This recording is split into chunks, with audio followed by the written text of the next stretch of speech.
plus the actual rear axle. Saturday, I broke the door in the crash. Now I gotta get to the mirror up in the sand mine.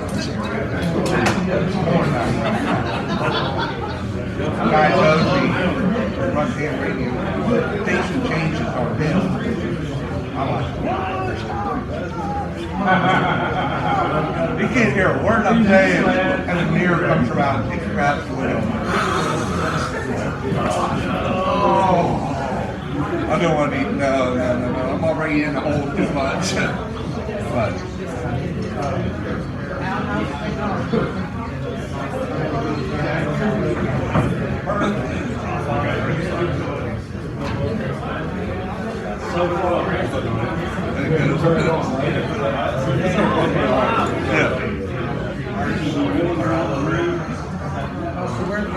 We're watching this now? Yeah.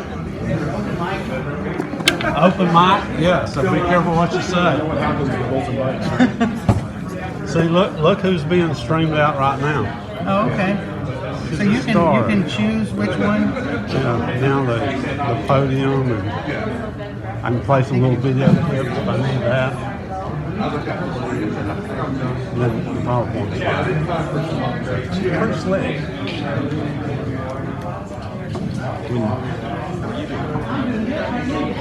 I need to make it happen. With a new job.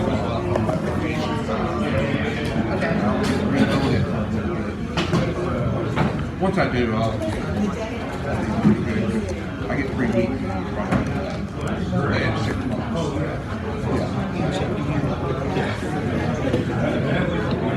That was, no, it's that one that's filming.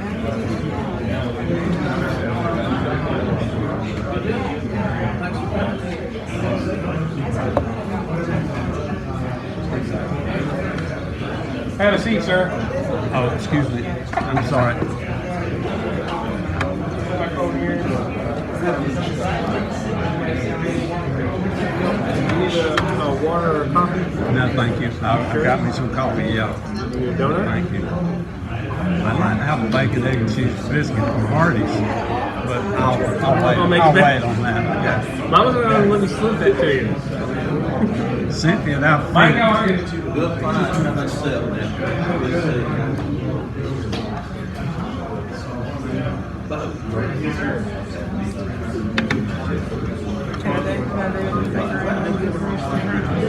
Good morning. I'm fine so far, but it's early. I hope so.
Glenn's on the call.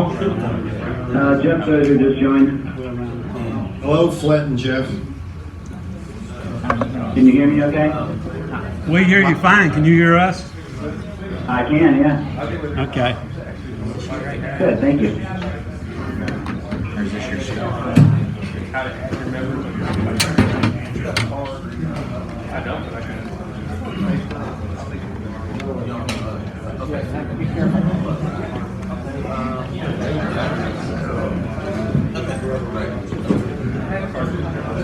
For those of you that are on the go-to meeting, we'll ask that you mute your mic unless you're talking. Can you do that from your end?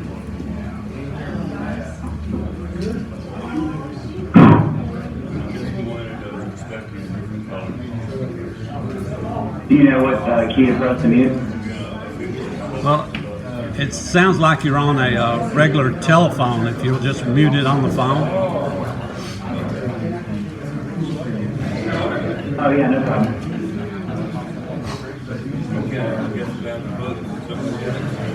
I actually have to drop off the call after my piece here.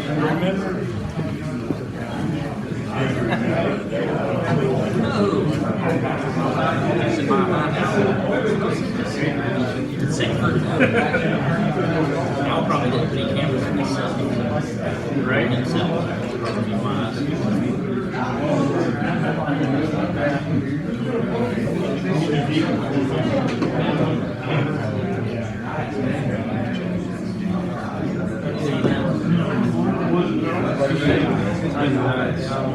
Yeah, this is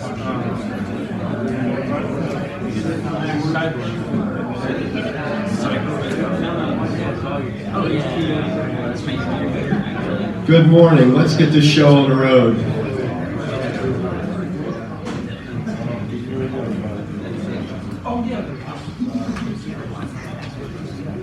Welcome to our 2019 Southern Four-Wheel Drive Association annual meeting. We'd like to start this morning with a word of prayer from our past president, Gary Parsons. Let's pray. Our Father in heaven, we thank you that you've allowed us to be here today to represent a sport that we respect and want to make better as we go forward.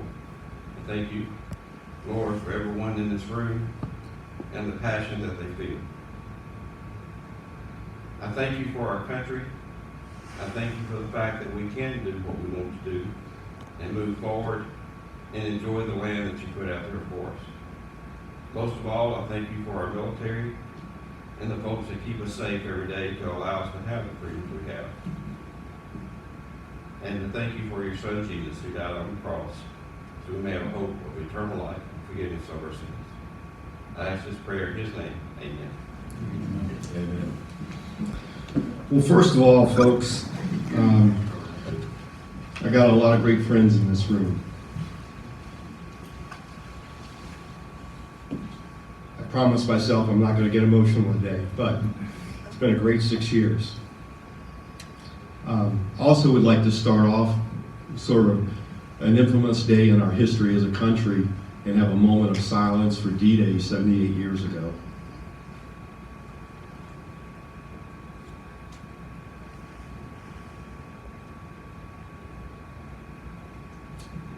Amen.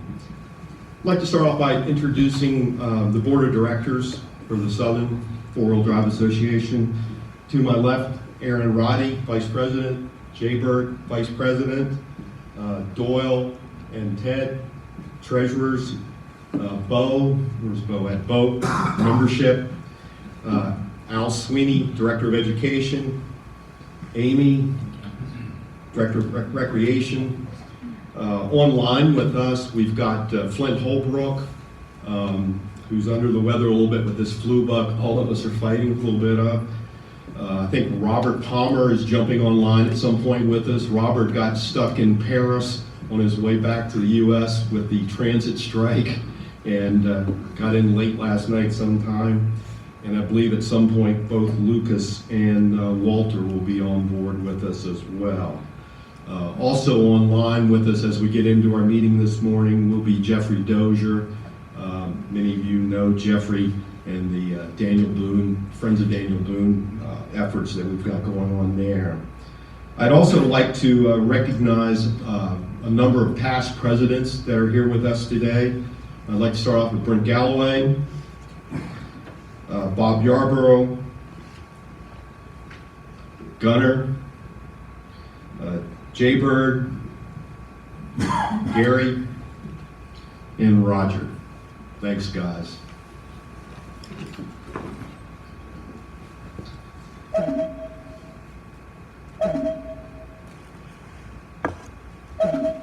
Technology, we love As it. Ray looks at me and says, "What's not working now?" Somebody's not so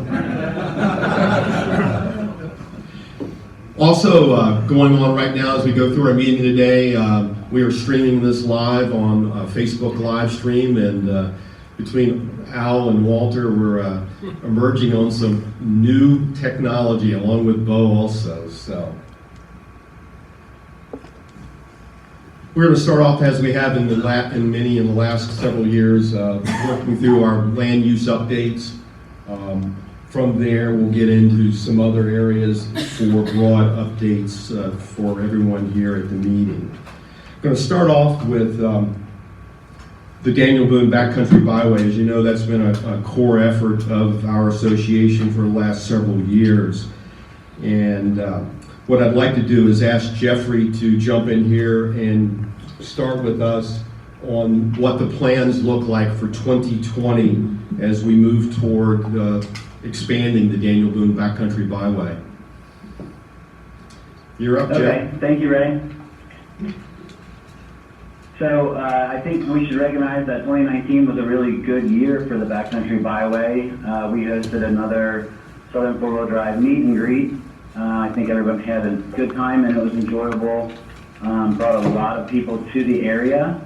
And our Facebook page for the Backcountry Byway is approaching 5,000 followers, and new followers are added every day. It seems like when I'm watching the metrics there. I was talking with Jake White about how many downloads the Byway map has received through Cartatrax, and that's over 1,300 downloads since its inception. So the train is rolling really well along with the Daniel Boone Backcountry Byway.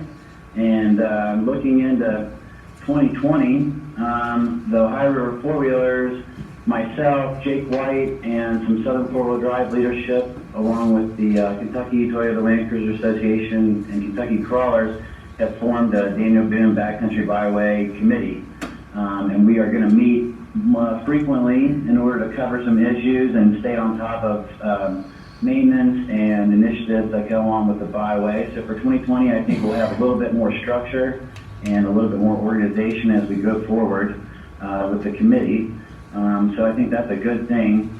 At our last committee meeting, Ohio River Four-Wheelers brought up adding an extension of 11 miles to the southern portion of the byway to try to direct some of the tourism and travel towards the Beattyville and urban area. So that's about an 11-mile extension. As a result of that initiative, I got on the phone with a couple of stakeholders. So just a little background information. We have a memorandum of understanding with the U.S. Forest Service and the 5 counties that the byway traverses, along with Southern Four-Wheel Drive. They're all recognized stakeholders in the project. So when we do something like an extension, we need to make sure that everyone is on board with the actual route and any of the contingencies and concerns that would be there. So I reached out to John Kazmierski, the district ranger, had a good conversation with him, and he recognized that the area that we're looking at adding to the byway has a lot of Virginia long-eared bat populations in that area. And that's a protected species, and we would need to go through a couple of different entities in order to, I guess, get approvals in one way of saying it. So one of the entities is the Kentucky Fish and Wildlife, and the other is the State Resource Conservation, and there's an oil and gas company that owns land and is active in the area, along with the U.S. Forest Service. But in general, he favored utilizing the route for the byway, but we need to take these considerations into account and address them with the entities that are linked to them.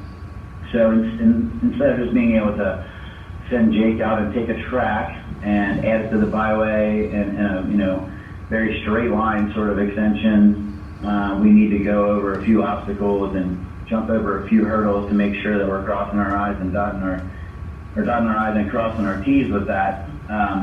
So it's a legitimate extension, and even the district ranger talked about how beautiful the area is and how he really would enjoy the four-wheel drive recreation in that area. So I feel like we got support, but it's going to be something that we might see happen in 2020, but probably not in the very beginning of 2020. So we do have that extension as one of our projects. So based on that phone call, I set up a Daniel Boone Backcountry Byway project tracker spreadsheet that we're sharing with the Forest Service. And I added the extension as one of the projects, and it shows the progress and the status and the description of the project and so on. So we're going to use that spreadsheet and that project tracker in our byway committee meetings in order to keep track of what's going on and bring in the other entities that need to be brought in on the different projects and so on. So we got that document going based on our conversation yesterday. So I think that's really good. So adding 11 miles and bringing Beattyville and Irvin into the mix a little more is a good goal for us. It shows that we can put our Southern four-wheel drive resources on the ground and give our association more miles to drive. The byway has given us another destination for trail riding and obviously a meet and greet event. So those are all very good positive things for 2020. We had a Mountain Springs lawsuit update from our attorneys on 12/5 at a pretrial meeting. And the meeting basically went in a vanilla way. Nothing went one way or the other, yet they determined that they want to set a trial date. So the landowners that had put up the gate and are listed on the lawsuit have still not really been open to our settlement agreement. Any of the details about it. They've been working with the county attorney in Estill County to try and iron that out. So the potential for a settlement agreement is still there, but the lawsuit is going to carry on, and somewhere around January 2nd, we will meet again. We will need to file any motions that we have prior to that, and we will then, on January 2nd or so, get a trial date set, which should be somewhere within 6 months or 6 months out from January 2nd. So if we do go to trial, that should be in the summer. We are presently working to refine our settlement agreement offer, and hopefully, I know the judge probably is pushing for a settlement agreement versus a trial, because obviously the legal expenses involved in a trial are more than if you don't have a trial. So there is some motivation to find a settlement agreement with this. The road has been open since we filed the lawsuit, which is a good thing for us, and it's open presently. But the condition of the road is what's in question, and I guess the documentation of the road is not up in the air, but it's being considered by a judge. So it looks like we will wrap it up by the end of the summer, and hopefully in our favor, but more so, hopefully we get a settlement agreement in place with the Estill County Land Company that has been our adversary on the lawsuit. Yeah, I think Jeff, Jeffrey, we should note that we are in agreement with the Estill County and Southern Four-Wheel Drive Association. So 2 of the 3 parties are already in agreement on a resolution to this. We now are looking for the resolution with the land company. Right, Estill County Land Company, it's a good distinction. They are a private entity of out-of-town landholders there. And Estill County itself, the fiscal court, has already reaffirmed in fiscal court the entire length of the road. So if you look at historical information on how county roads are preserved across our country, the Rubicon Trail with El Dorado National Forest and El Dorado County, California, was initially saved because El Dorado County reaffirmed in fiscal court the entire length of the Rubicon.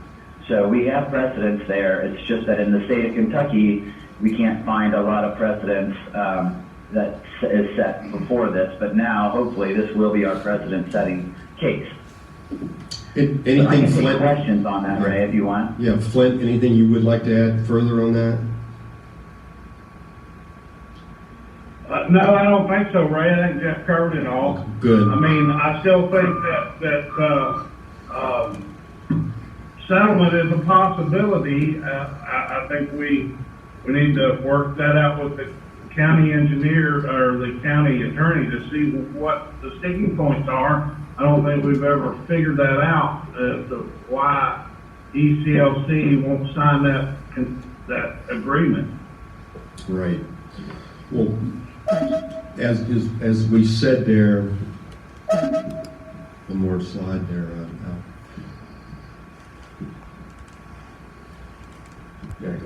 One of the issues in which Jeffrey touched on as well is, all the actions and the activities that we have had on the Daniel Boone to date is really focused on what the long-term sustainability of this whole trail system is. And as we go forward, one of the things that, as many of you know, we're going into a leadership change today. One of the things I'd like to propose to the new board of directors for 2020, that they allow myself, Flint Holbrook, and Jeffrey to still be very critically involved in this whole process, as obviously we've got a historical perspective of the parties and the activities, but that is something that we would like to look at going forward. Just to give you a little bit of an update of where we are overall, this year's legal expenses supporting our activities at the Daniel Boone were approximately $47,000, and to date we've invested a little over $130,000 as we try, as Jeffrey said, to build this precedent similar to the Rubicon Trail here in the state of Kentucky. Ray, can I interject real quick? That figure also includes the work that we did trying to find out if we could get the Narrows and Sandlick Road open. I do believe that that's the case. That's the whole enchilada there. So I think that was somewhere around $20,000 to $25,000 that we spent with our attorneys trying to find out if we could get the Narrows and Sandlick Road reopened from where the Forest Service had closed it. So just a little footnote there. Good.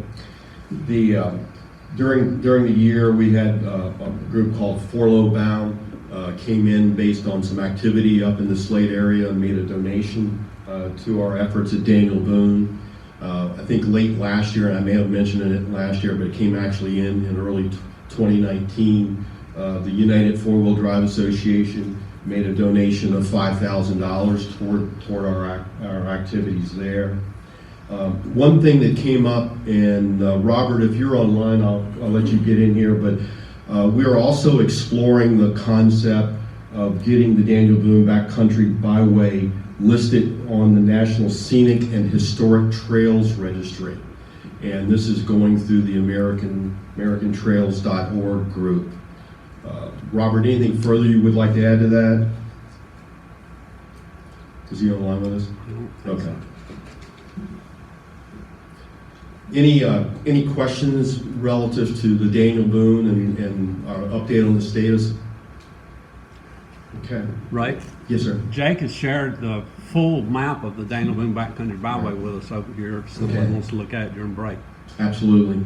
Thank you. Thanks for bringing that, Jake. Ray, do we have any idea? I mean, I know it's legal fees. How much it's going to cost us in 2020? We've asked that question, and you've just answered your own question. It's an uncertain, and that's why through dialogue, we have been led to believe, and we do believe this, that the land company doesn't want to spend any money. Okay. Certainly, we would rather spend money on the ground than we would on legal fees. And so I think we're coming to a point where I think both parties are going to be highly motivated to find an agreement. It's I hate to use this term, it's almost who's going to blink first. I instinctively think that's where we're at. David? If there are more grants available out there, so if there's a need for further grant money, please contact me. I have ideas. Okay. Okay. Roger, you're up. That microphone.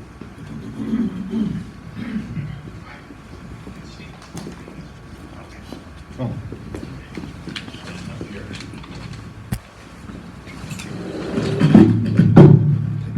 Turn that off. Roger Thur. I'm the chairman of the Colmont OHV Park Board. One of the significant things about this project, in the state of Tennessee, this is the first time that motorized recreational trail program money has been awarded to a local government. In the past, all of the motorized money went to TWRA for the Royal Blue area and nowhere else in the state. So we're breaking new ground. The folks managing the money have no clue what an OHV area is, and so we're dealing with that.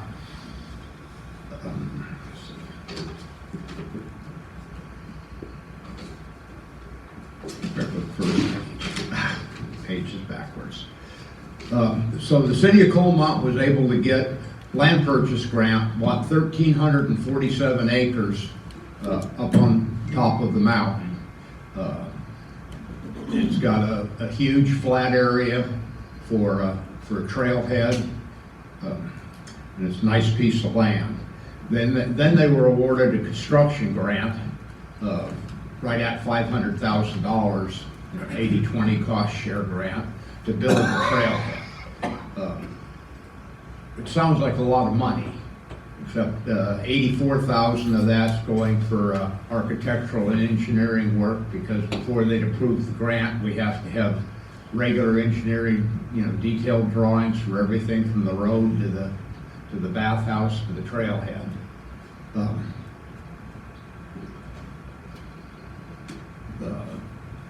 And then, of course, the 20%, Southern is committed in-kind labor, been working with Gunner and Griff, and we've got a plan of attack to get volunteers up there. The city will rent the equipment and Southern people will operate it.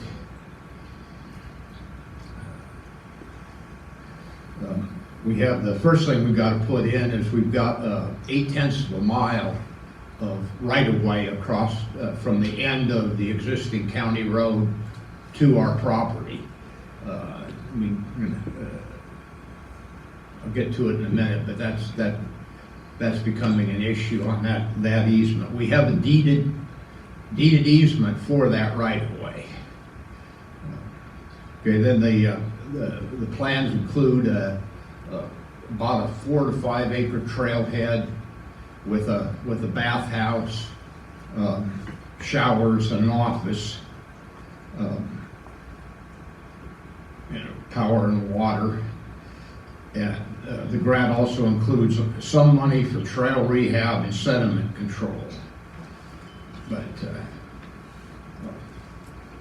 I switched pages here. One of the issues with the grant is the state won't allow us to do anything with regards to camping, RV hookups. They won't even allow us to build a pavilion out of the grant money. So Southeast Toyota Land Cruiser Association put together the money to buy the materials for a 40 by 80 pavilion, and then we'll be asking volunteers to put that up. And then we want to put in RV hookups, because in this day and age, you really need those. And whatever's left over from what the pavilion doesn't cost, STLC will put that in the pot, and then we'll probably be asking Southern for a grant for additional money to buy the materials for the RV hookups. And we already have a couple of certified electricians that'll sign the paperwork and put that in. We have a Facebook page, Colmont OHV Park. Please follow and share. I think we've just started, but we're already up to 600 followers, so it's catching on. We'll be posting up the work days there and then sharing them with the Southern web page as we get going.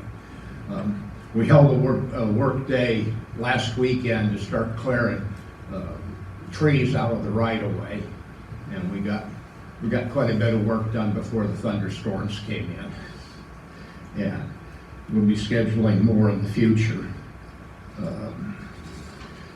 Right now, people keep asking what the construction timeline is going to be, and every time I think I know the answer to that, we run into another obstacle. Our current issue is that we started about 1.5 years ago with the negotiating with the local water co out, Big Creek Water Company. because we're 2.1 miles from the water line. Now, there's a 2-inch line that runs up part way to our property, but it's already at capacity for the people tied onto it. We started out trying to get them to get a water expansion grant, and they refused to do that. And once we got down and said, okay, it's time, we're ready to do this, the only option they gave us was to put the meter down at the far end and run the 4-inch water line up to the property as a private water line. Well, that sounds good. Wasn't a real problem because we're gonna have to pay for the water line either way.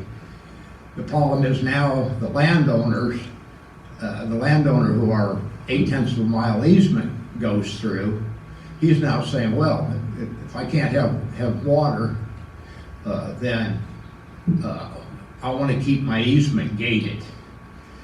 And now we're into the lawyer thing, because the rules are unclear on this kind of right of way, whether you can put gates across it or not. So we've got to work our way through the water and the gate issue. Yes, sir. What's the cost of drilling a well versus running a water line? Very expensive up there. We're up on, our park is up on top, and people have not had any success up in that area. The people, actually the property owner who a right-of-way goes through, they're actually drawing their water out of an old coal mine. So. The deeded access, it is deeded for you to be able to use that to get to your property? Yeah, the easement states 50-foot right-of-way for ingress, egress, and utilities. Okay. The question is, can the property owner leave a gate across that? Not if it's deeded for you to have access to. Oh, but his argument is we still have access. But one of the issues dealing with this property owner is he's also a lawyer. And so his legal costs are rather minimal. If he signed that easement, you have legal access to use it, we can't block you from using that. Oh, it's not blocking us. You just have to get out of the car and open 3 sets of gates to get to the property. So is he talking about a locked gate? No, I mean, the gates are unlocked, but again, one of our arguments is that, I mean, we're having to put in handicapped truck and trailer parking at the trailhead. So if you have to meet ADA requirements, gates on the road don't work real well. But again, we're waiting for the lawyers to come back, and it's just, when you get lawyers involved, nothing moves very fast. Yes, sir. I understand we talked a little bit about the water. What about electricity? Is it going to be run at the same time? Electricity is not a problem. We actually have a power pole in our right-of-way. So we just have to go from that pole up. The power company has been very cooperative. And what kind of length are we talking on that? 0.8 of a mile. Oh, same thing. Pretty close to the same. Well, not quite the same thing. Yeah, well, the water is worse. The water's 2 miles because it's down the road quite a ways. And we need a 4-inch water line, for the park and any expansion. I didn't know what I was getting into when I volunteered for this job. I understand building the park. I mean, once we get going and point gunner and the job gets done. But it's just been all of the things working up to it, dealing with the state of Tennessee bureaucrats. We've changed the person 3 different times that's handling our account, and every time we change people, they read the rules differently because nobody's done this before. They're kind of making the playbook up as they go. One of the problems in Tennessee is with RTP funds, the feds have a set of regulations. Right. Unfortunately, one of those regulations is that the state can add additional regulations. So the state of Tennessee has chosen to throw the motorized RTP funds in with the park service. regulations and all of those grants and all of those regulations. So we went from here to here.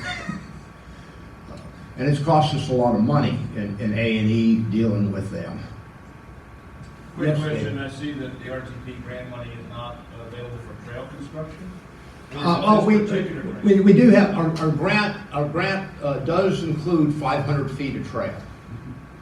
Okay, but is that a Tennessee restriction? Because I know it's not a federal restriction. No, this is the budget that they approved. Oh, I see, okay. Yeah, we do have a chunk of money though for silt control and rehabilitation. Of the 500. So some of the trails, you really can't see them right now, but we'll rehabilitate them. But yeah, we don't have a lot of money there. The biggest thing, of course, we need is volunteers to cut the trees and then some machine time. Okay. Thank you. Any questions? All right. Hopefully, we'll get some work done in 2020. Great. Thanks, Rob.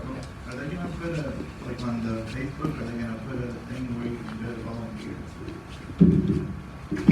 How do you volunteer? Well, we'll on Facebook, we'll post up work weekends, like we did this last one. The problem this time of year is that right now, like next Saturday, they're already forecasting rain.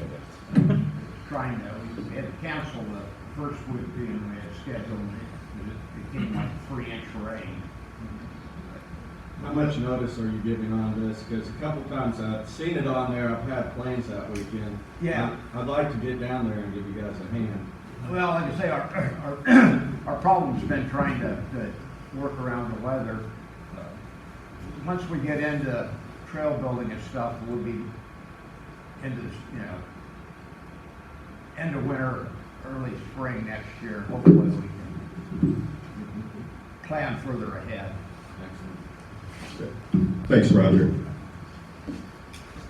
Moving along on the land use side, the next topic we'd like to talk about is Beasley Knob and some updates. I'm going to ask Jay to speak to that since the bounty runners are Beasley Knob.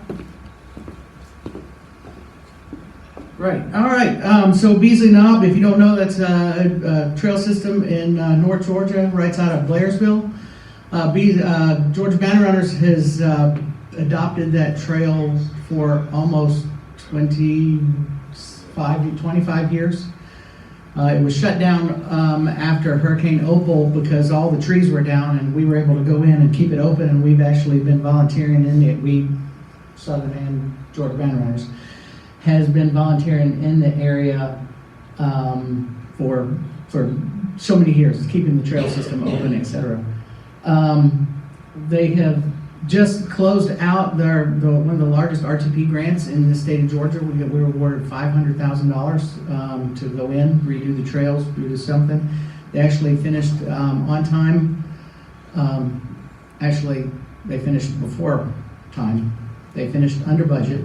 Actually had some money left over, so we were actually able to, going up Nicholson Gap, there was some number 93C, and they had to do a little reroute over a dangerous area. I don't like to reroute right now, but we'll be working through that. GBR has signed another letter of support for another 2 more years to do more Adopt a Trail for the next 2 years for Beasley Knob. We actually have our work weekends in March and October. We do it. They do have a winter closure from January to March. What we normally do is we go in there in March before it's open, so we can cut out any down trees, etc. And usually, once we leave, we just leave the gate open and then it's open. So and it depends on the weather when it's open. So that's Beasley Knob. Any questions? Good. Thanks, Jay.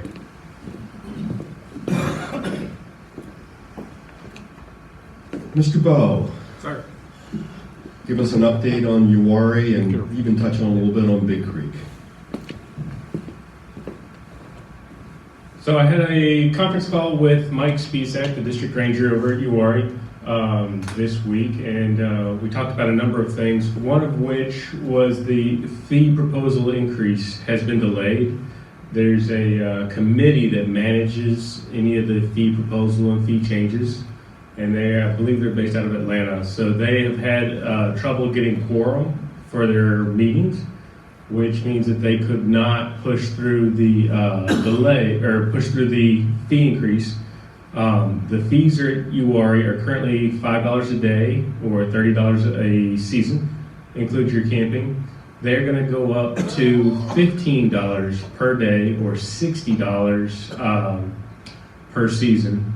And that's going to be phased in over a 4-year span, so a 4-year increase to that level. That's something that's been talked about for the last 10 years, and the fees at URI haven't been adjusted in over 10 years. So the Forest Service is currently looking at the sustainability of Dickie Bell and Daniel. Both the hill climbs we're pushing tread lightly, but they are, especially Dickie Bell, is encroaching an archaeology site.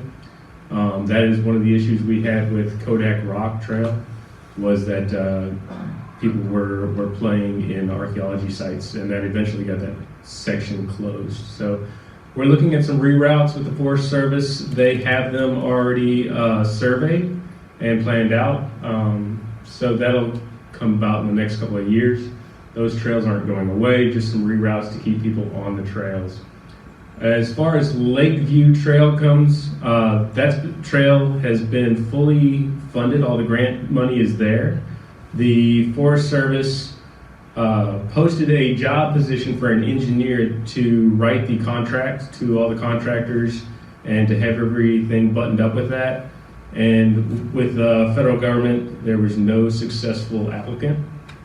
So they are looking at broadening the candidate pool and or going to a private engineer, if they can get the funding and get all the approvals, to go ahead and write those contracts. Part of it is that new trail system's already been surveyed and approved with the state archaeologist, and you just have to have somebody that can actually write it in the proper way, as far as watersheds and things to avoid. So Mike was very, very interested in starting an OHV Trail Ambassador program at URI. Just somebody to sit at the trailhead and pass out, hey, this is information. Tread lightly. They have a budget for Tread Lightly with the Forest Service. It's owned by the Forest Service. So they're looking to train some people, to teach people at the trailheads, just to hang out at the double parking lot if you've ever been to URI. And that program will probably come from clubs. The clubs will probably put forward some of their people who will train with the Forest Service. They'll probably wear a Forest Service vest and, be a Forest Service volunteer. The trails will close December the 15th for the annual winter closure. Opening date will be the last weekend of March, which I believe is the 28th this year. And for Scott Fields at UROTC, which is across from the outpost, there's been erected a Scott Fields Memorial. It's really, really nice. It's over there by the cross. They did a great job with that.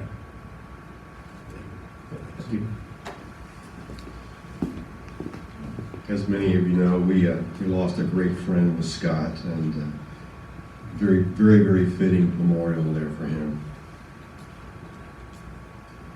I'd like to move on now to getting into some of the private lands out there. I want to start off with Brent and speak to some activities at Windrock and updates. You want to do it from there or here? Your choice. I'm standing up here. Okay. For those of you that don't know me, I'm Brent Galloway. I'm the general manager of Windrock Park. I'm a longtime member of Southern Florida Drive. I'm happy to be here. Windrock Park, if you haven't heard about us, you must be new to the recreation right now. Small little park of about 73,000 acres. It's owned by the Coal Creek Company, which has been in business since 1872. For the first 100 years, we're primarily just a natural resource company. Earlier when we were talking about the Danny Boone byways, I heard of the Estill County Land Company or something. I'm actually curious who that is and wonder if I need to find out some more information about that. But We'll get you some. anyway, the Coal Creek over the years has changed from just being natural resource to recreation, and we're continuing to put time, effort, and money into the OHV park. Last year we built and put online, it was towards the beginning of the year, we put online 5 new cabins and 2 new yurts. This coming year we're planning to add 5 more cabins, which will make our cabin total of 35. And next week I'll be ordering 3 more yurts. So if you don't know what a yurt is, it's a permanent tent. They go back to Mongolia. Pretty neat. If you don't know what they are, look one up. We will have 5 of those in our permanent camping area. Last year we worked on, it's a continual effort to try to maintain trails. With more users becomes more wear and more effort to maintain them. I do hope to be able to expand and come up with a few new trails sometime in the next year or 2. Ones that are very low maintenance, and which probably means they're going to be away from creeks and on rough enough area where there isn't really going to be any maintenance. We did buy a brand new dozer last year and a transport truck. That way, it's kind of like a truck that the Division of Forestry uses to haul their fire plows. It allows us to get further back in the woods or on gravel roads and things to be able to transport our dozer further back before unloading it, which saves time, effort, wear and tear on the undercarriage, etc. So we're continuing to improve and grow, and that's all I have. Any questions?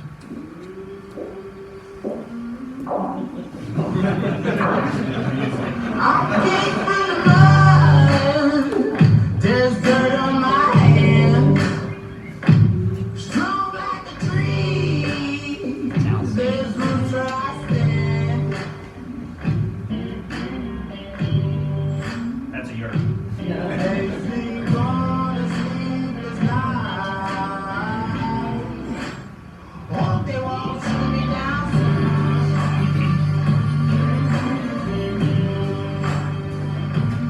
They say no to sleepless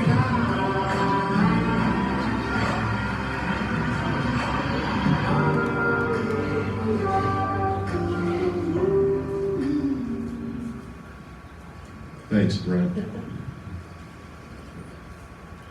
Whoops, that one. As you know, we did Dixie Run this past year at Adventure Off-Road. I don't know if there's any major updates that we can share that I'm aware of at this point. Under new ownership, there's some expansion of the trail system there at Adventure Off-Road. If anyone else has any additional insight, please share. Okay. Hollerwood Park. Aaron, I'll let you speak to Hollerwood. Sure. As some of you guys may know, for the meet and greet ride, where we met in the morning was Harwood Park. A little bit of updates with the park itself. They're coming into a contract year with the counties. We're not sure what the direction of that's going to be at this current time. With that, that will renew September 1st.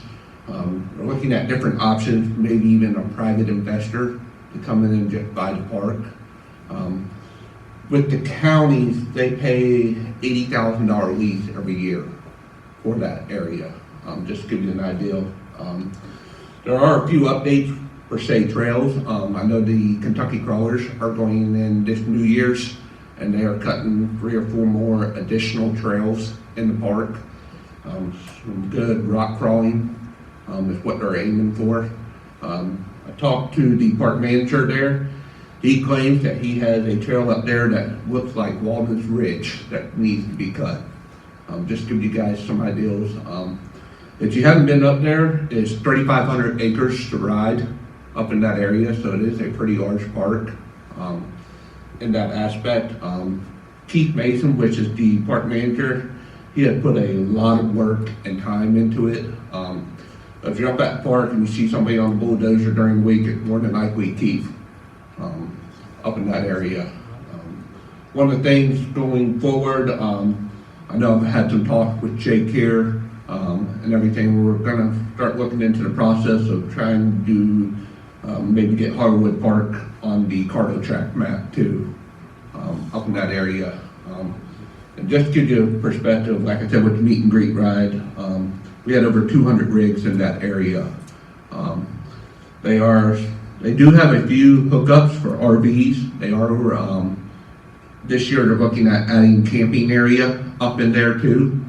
So, but like I said, plenty of parking for your trucks and trailers up there.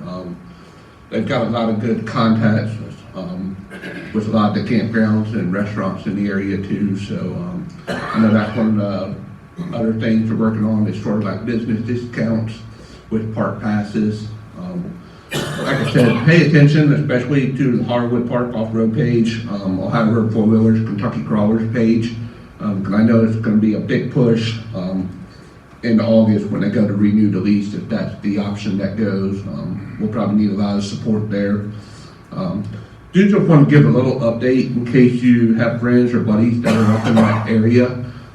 There's a lot of county roads that run up and around Hardwood Park itself.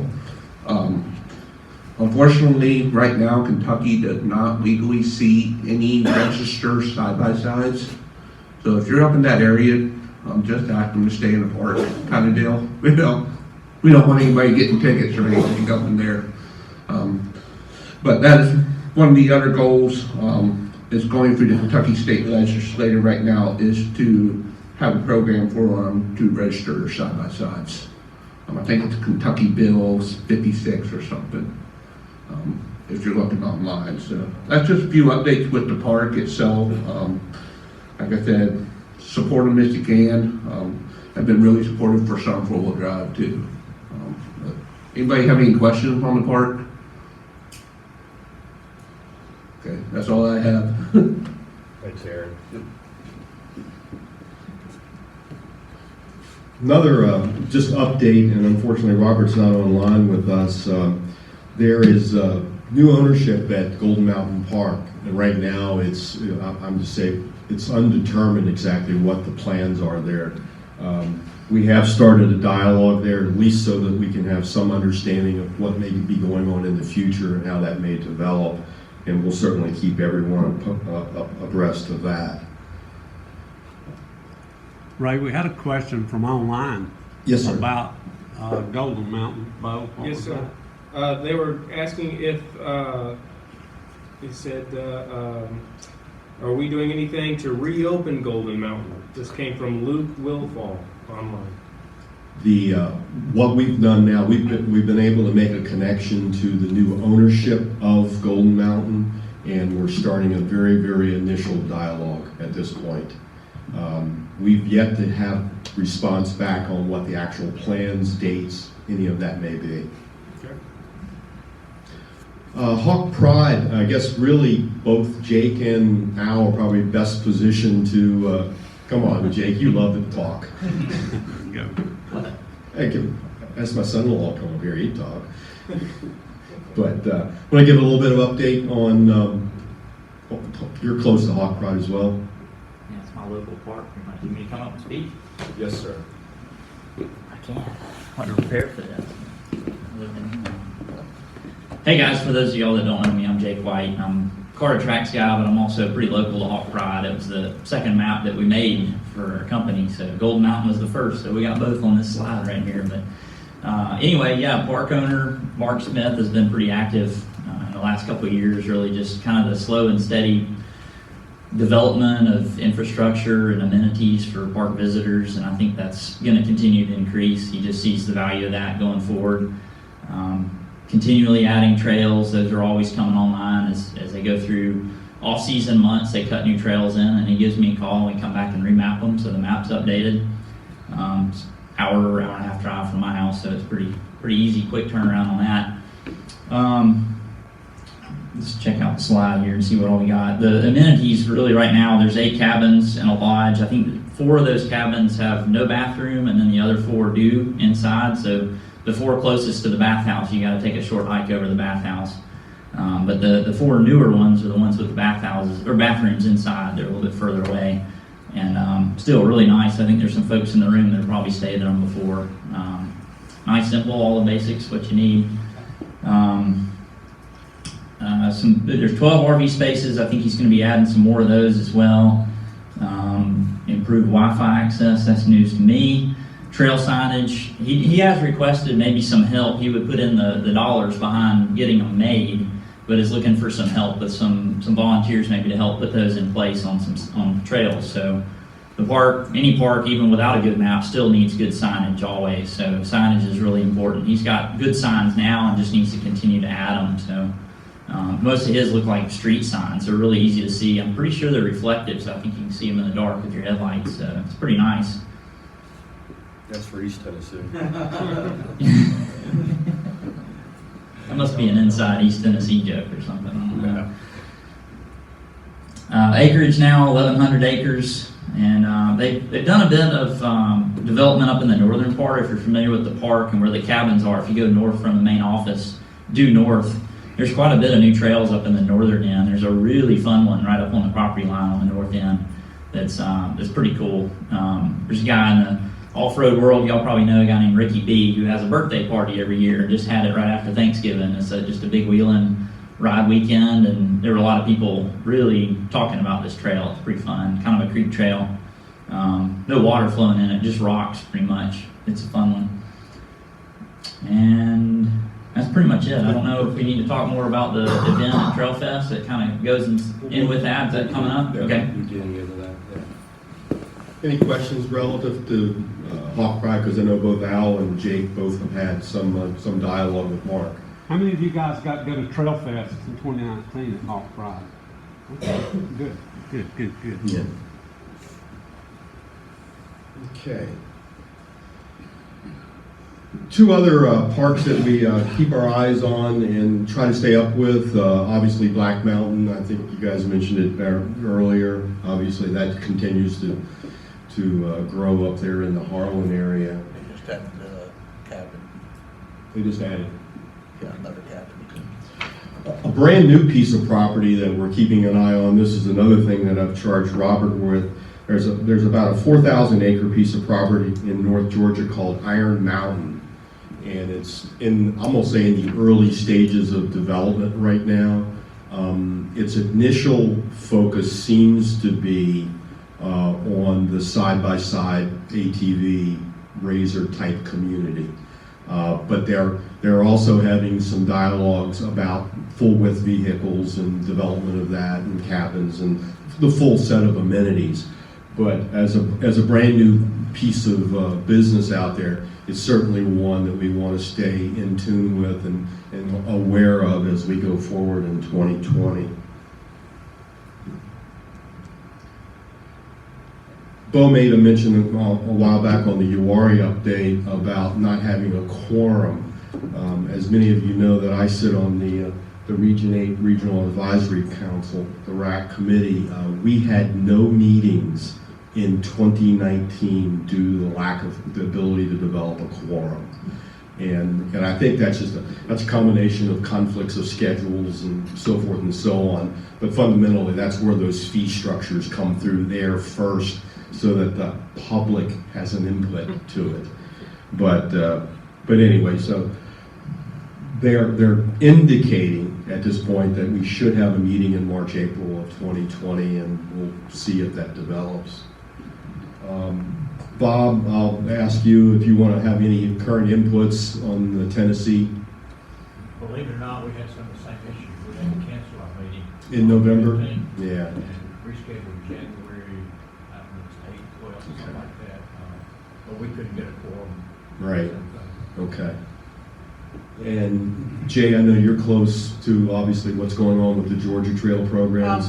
Yeah, the big thing that's happened with the Georgia Record Trail, so our current person that's on the board is Ken Stutz, he's having some hearing problems and he just can't hear in the meetings. So he stepped down and has asked his brother Kevin, I think maybe y'all know Kevin, he was president of the Georgia Banner Runners for a long time and is planned to be president of Georgia Banner Runners in January. He's taken over the Georgia Recreation Trails program.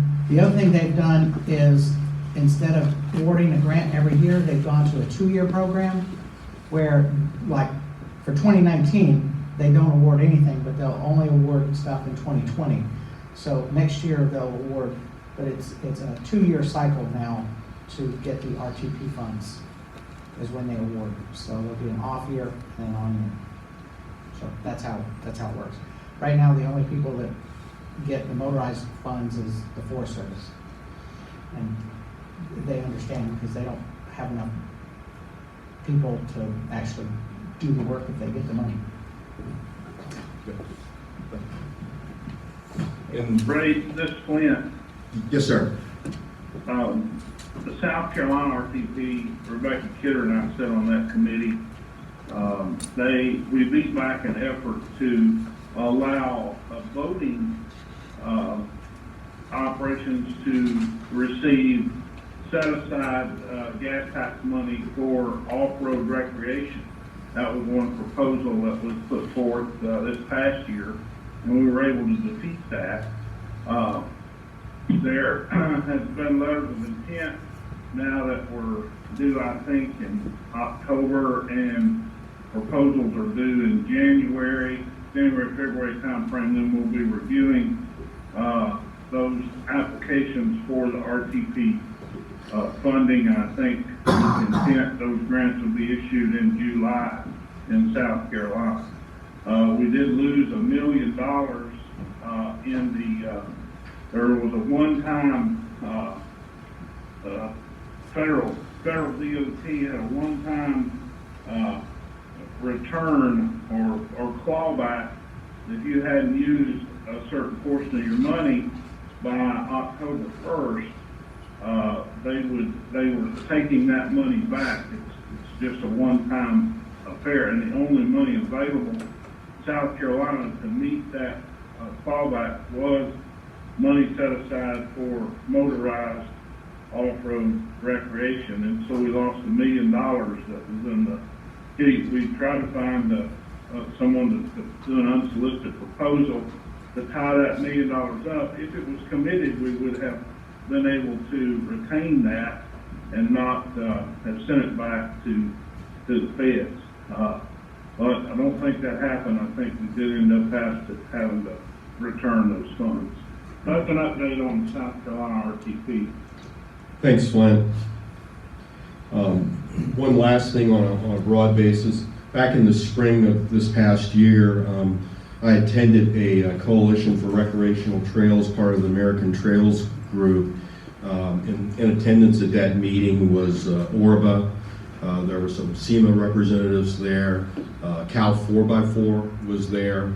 And one of the things that we'll touch on here as we go forward, there's a broad dialogue in the industry and also in our OHV community about trying to bridge the gaps between the full width, full size type vehicles and the side-by-side communities.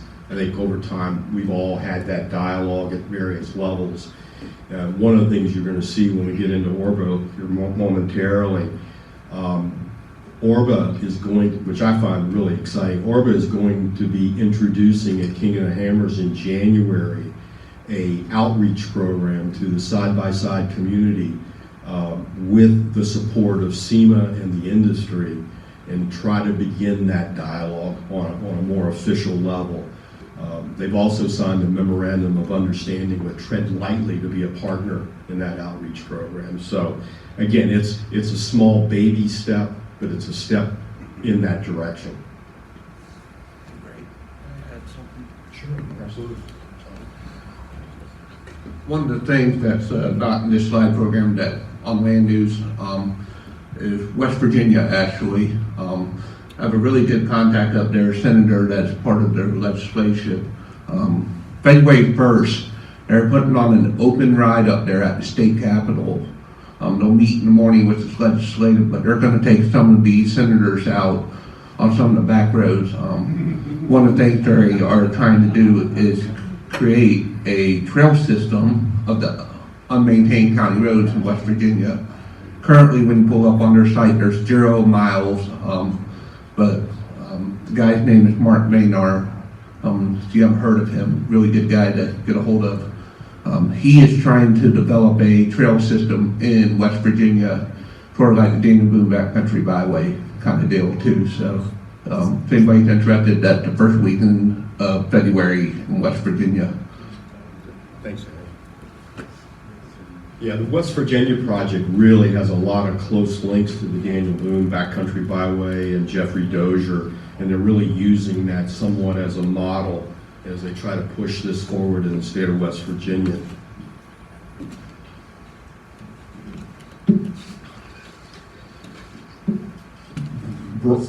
Okay, broadly in the, a little bit more in the off-road community, again, this doesn't immediately impact us here in the east, but I think it's worth noting is that back in March, there was a significant piece of legislation passed through both the House and the Senate on the Conservation Management and Recreation Act. And this, believe it or not, this was a bipartisan piece of legislation that made it through our government. And the key there is that it expanded the public off-highway areas in California by some 61,000 acres. And again, that's huge for California, but it's also huge that we were able to see that type of piece of legislation work its way through our government.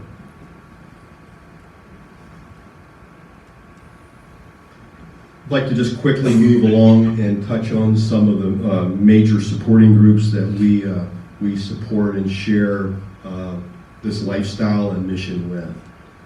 First one's going to be Tread Lightly. I'd like to ask Al if he'll sort of speak to Tread Lightly. Okay.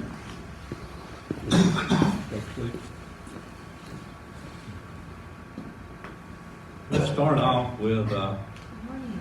My name is Danielle Fowles. I'm the Assistant Director here at Tread Lightly. I want to start off by just saying thank you. Our goal here at Tread Lightly is to promote responsible recreation through ethics education and stewardship projects so that we can keep these places open and accessible to all forms of different recreation. Thank you so much for your efforts. I want to say thank you to Al. He's a great volunteer and a good friend. Thank you very, very much, Al. It's nice to have you as a volunteer. We really appreciate what you do. And I just can't thank you enough. So please feel free to reach out to us if you have any questions or want to get involved with Tread Lightly as a volunteer or have some ideas of ways that we can improve our efforts. We're always happy to receive some feedback and work with people on the ground locally. So thanks again, and I hope you have a great day. Thanks. those of you that may not know, Danielle is she is the Director of Education for Tread Lightly. And just, she's had 2 big events in the last year or so in her life. She was selected to be Assistant Director of Tread Lightly, which is a big deal. And she got married, okay, which is probably a bigger deal than being Assistant Director. But we've worked really closely with Danielle and Tread Lightly over the last few years. Before Scott Field passed away, he was sort of the eastern part of the United States voice back into Tread Lightly. And when we lost Scott, we sort of lost some influence over Tread Lightly. We're trying to rebuild that now. And I think with the help of Bo and some others, we're beginning to get Tread Lightly interested in the Southeast again. So we do Tread Lightly training. We'll talk about that more in a few minutes. But do all you can to support Tread Lightly, because it's a great organization and it has a lot to do with the future of what we like to do, playing out there in the road.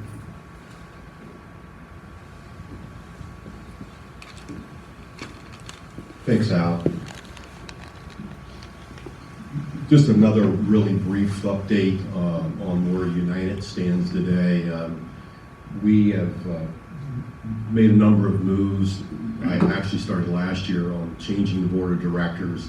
And I think it's a little bit like what Southern went through many years ago, and is that United is looking to, I'm gonna use the term, if Walter was here, he'd agree, rebrand itself.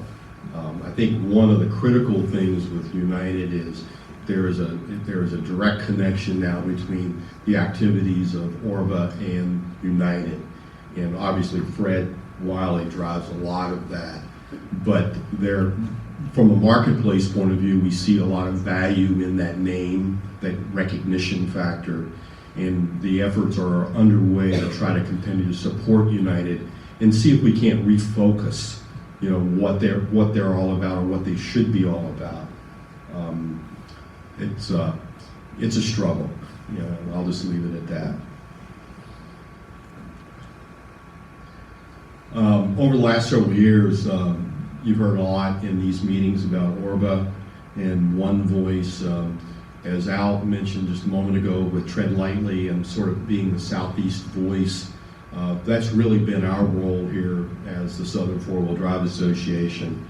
For those that are not familiar with Orba, yeah, John.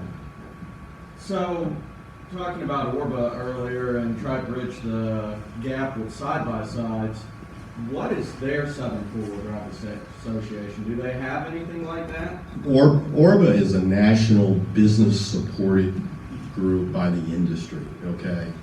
And so what you're talking about right now, what they're trying to do is to pull together the industry with the support of obviously associations like Southern, Cal 4x4, etc., and create this outreach program to try to improve communications across.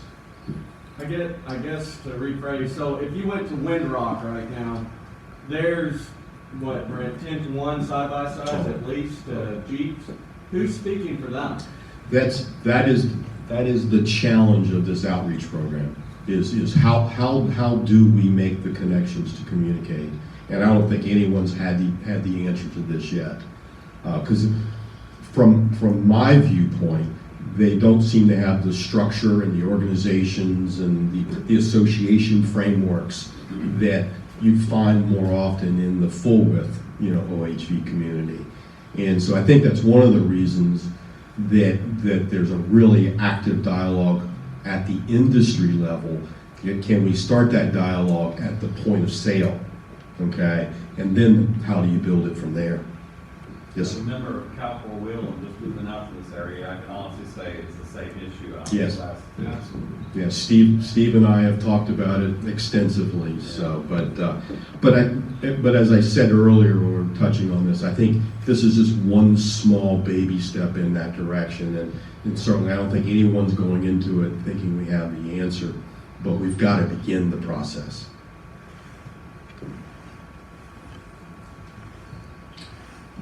We talked about Blue Ribbon last year a little bit. A lot of changes within Blue Ribbon. I think many of us across the broader community continue to keep our eye on the activities at Blue Ribbon. In fairness, many of us that have been around for a long time have one certain perspective of what the Blue Ribbon Coalition was. And today, that's not yet defined.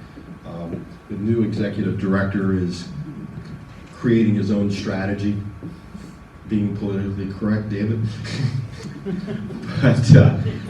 But as I expressed in last year's annual meeting, I think it's important that we keep a connection point, but with a footnote to be cautious.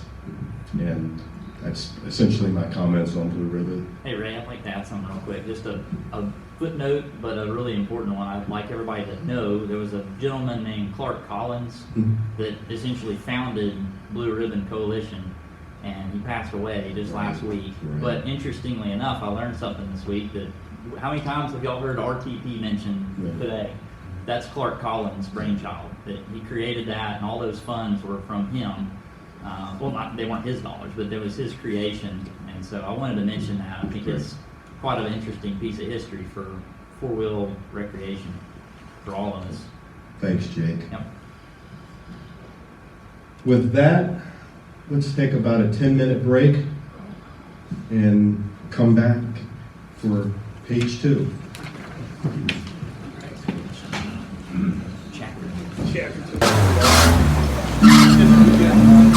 I did. I looked at their website. We're using. They don't carry the merchandise for green. So you might want to look at Cafe Press. Are you familiar with Cafe Press? No.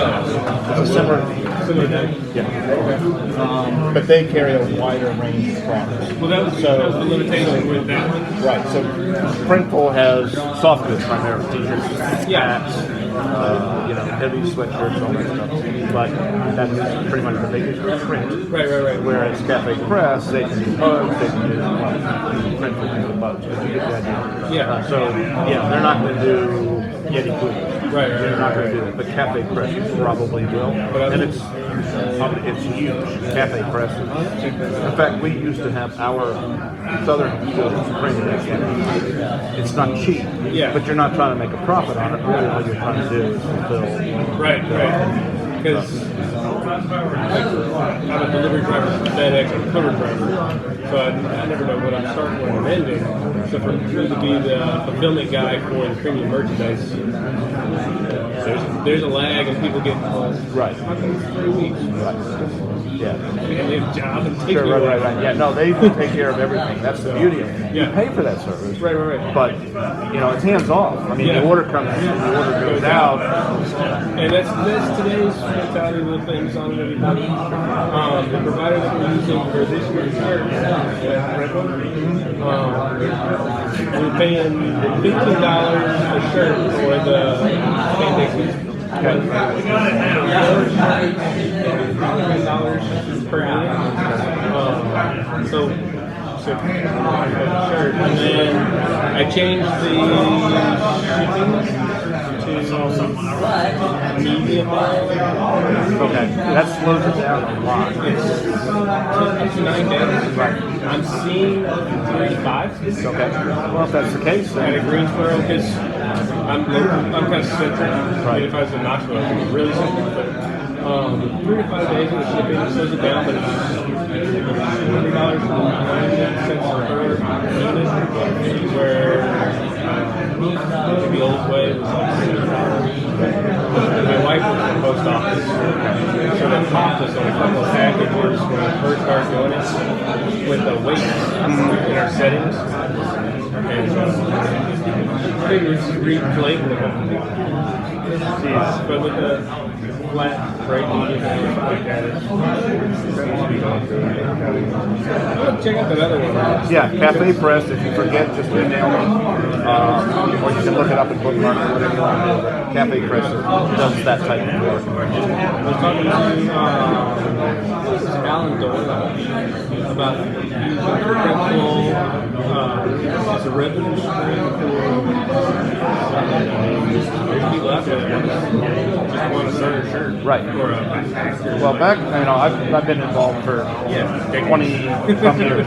And we would print shirts, and then we have volunteers who went to some of the events, most of the events, and they'd stand there all day at a table selling shirts. And then when the event was over, they had to take all these bins home and store them in the garage.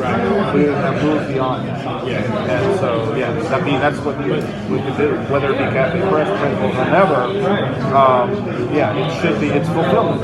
Which is perfect. I mean, even if we're only getting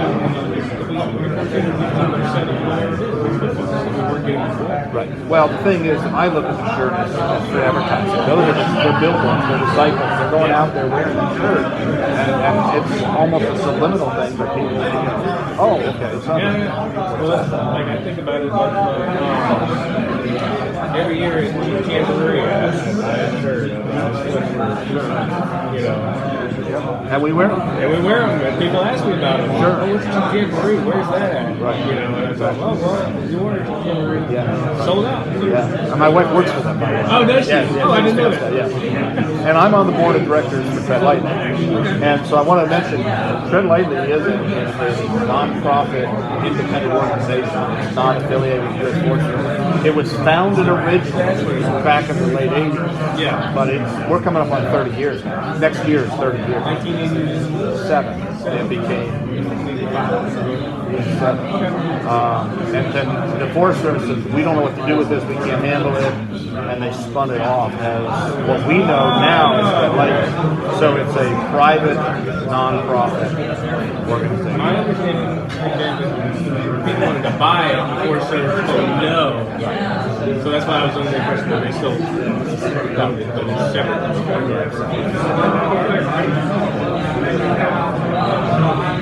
I got an email I need to teach another class. And then, so my club mandates that you take the free online. Right, I saw that. And they voted last year that if you're a board member of the club, you have to take the trip there. Well, we got plenty of masters. Yeah, I love a master, but I wanted to let somebody that had never taught a class outside of me, sure, because I'm the president of the club, so bring somebody that's never taught a class who can actually teach it. Well, if they're nervous about it, first of all, you can. Yeah. But I'm a master, university master. I had a Tread Lightly come in and teach a class in Atlanta. Yeah. And we got, there's like 6 or 7 of us. I was thinking about when I was watching that Windrock thing, because we do a board retreat where we get together and blow things out, try to get pieces different. I saw the air and stuff, I said, oh, that would be fun. Come out to the Windrock. Yeah. Maybe I'll reach out to somebody, hey, what's the Windrock? We'll do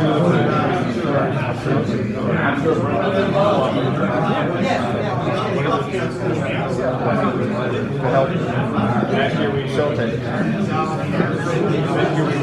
house in Gatlinburg and hung out. Friday night, everybody working. Saturday's great.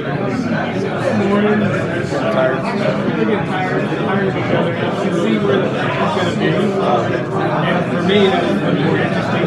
Right, dynamic of what, rather than anything that happens on Saturday. Right. We got one of our competition members.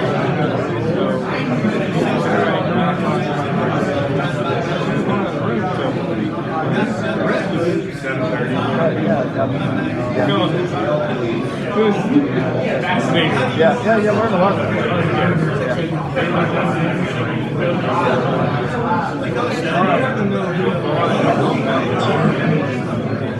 Well, I saw it said J.D. McGinnis, but I don't think J.D. I don't know. Randy might be The guy online, he has his own. The guy on Facebook, he has his own. Ray would probably Al went out. Come back. Hey Ray, quick question. Do you know if Al's going to speak about what's going on with education in the upcoming year? Okay, then that was fine.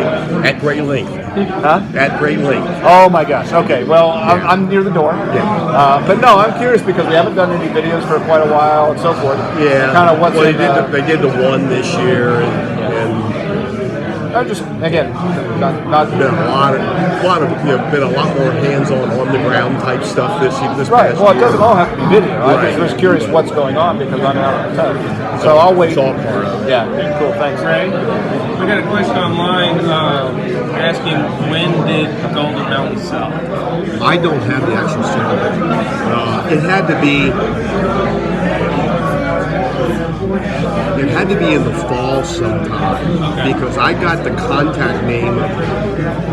Yeah, I got the contact name of the new owner around Dixie Run time. Because he was saying, I don't know who this guy is. He said that he knew 2 people that was trying to buy it. Said it wasn't sold, but that guy, when he popped the name up, he's been a shit straight Golden Mountain for years. He's the one. Do you remember when we got into that 990 tax thing? That's that guy. I'll see what I can do. Yeah, when you mentioned his name, I came up that I didn't know who it was. I hit my guy. I'm bad with names, but I do remember that because I was reading the comments. he was like, and they're all public record. Go find it. It's kind of, Pete was good about, But yeah, that's a really good contact in West Virginia.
2 minutes, please.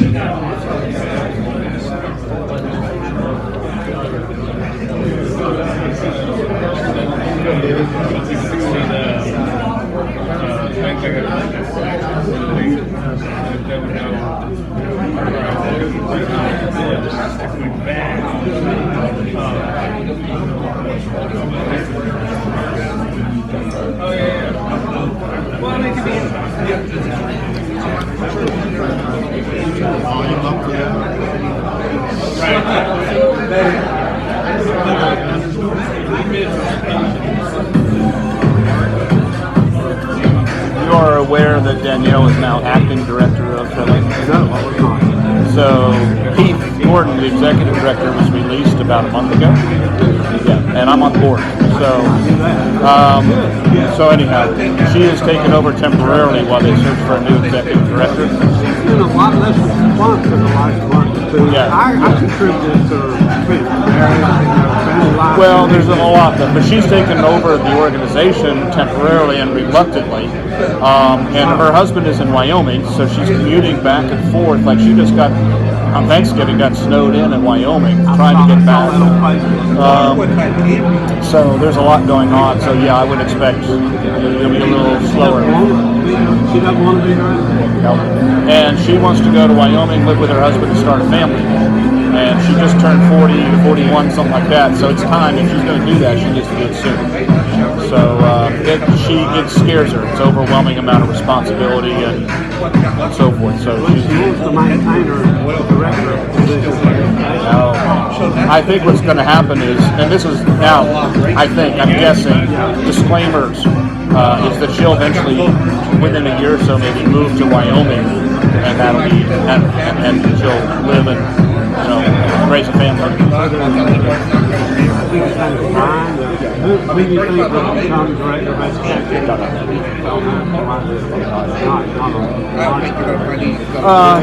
No, I mean, you got Evan, who you may be thinking Evan, but Evan is doing education, he's doing stewardship, he's doing a lot of things, so possibly he would, but we look at possibly doing more events and so forth in the upcoming year, and he's already spread pretty thin, so.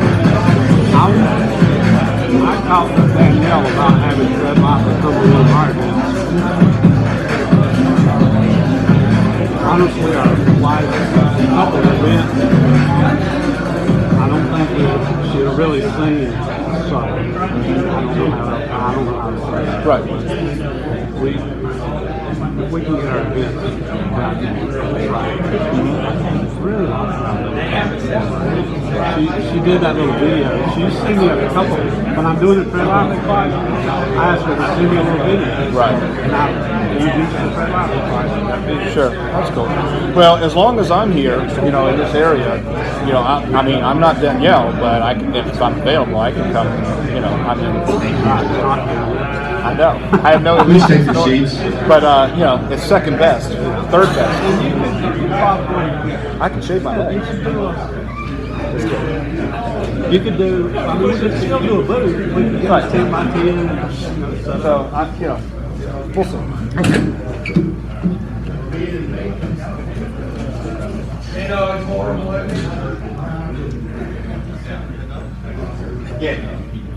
A little overview of many of the things that went on in 2019. I think any of us that have been around can say we had another great year, and I thank each and every one of you for that. What we'd like to do now is start to move into some of our core values and the activities we've got going on there. And to start off first, I want to ask my good friend, Mr. Sweeney, to start the education part of our meeting today. Okay, all right.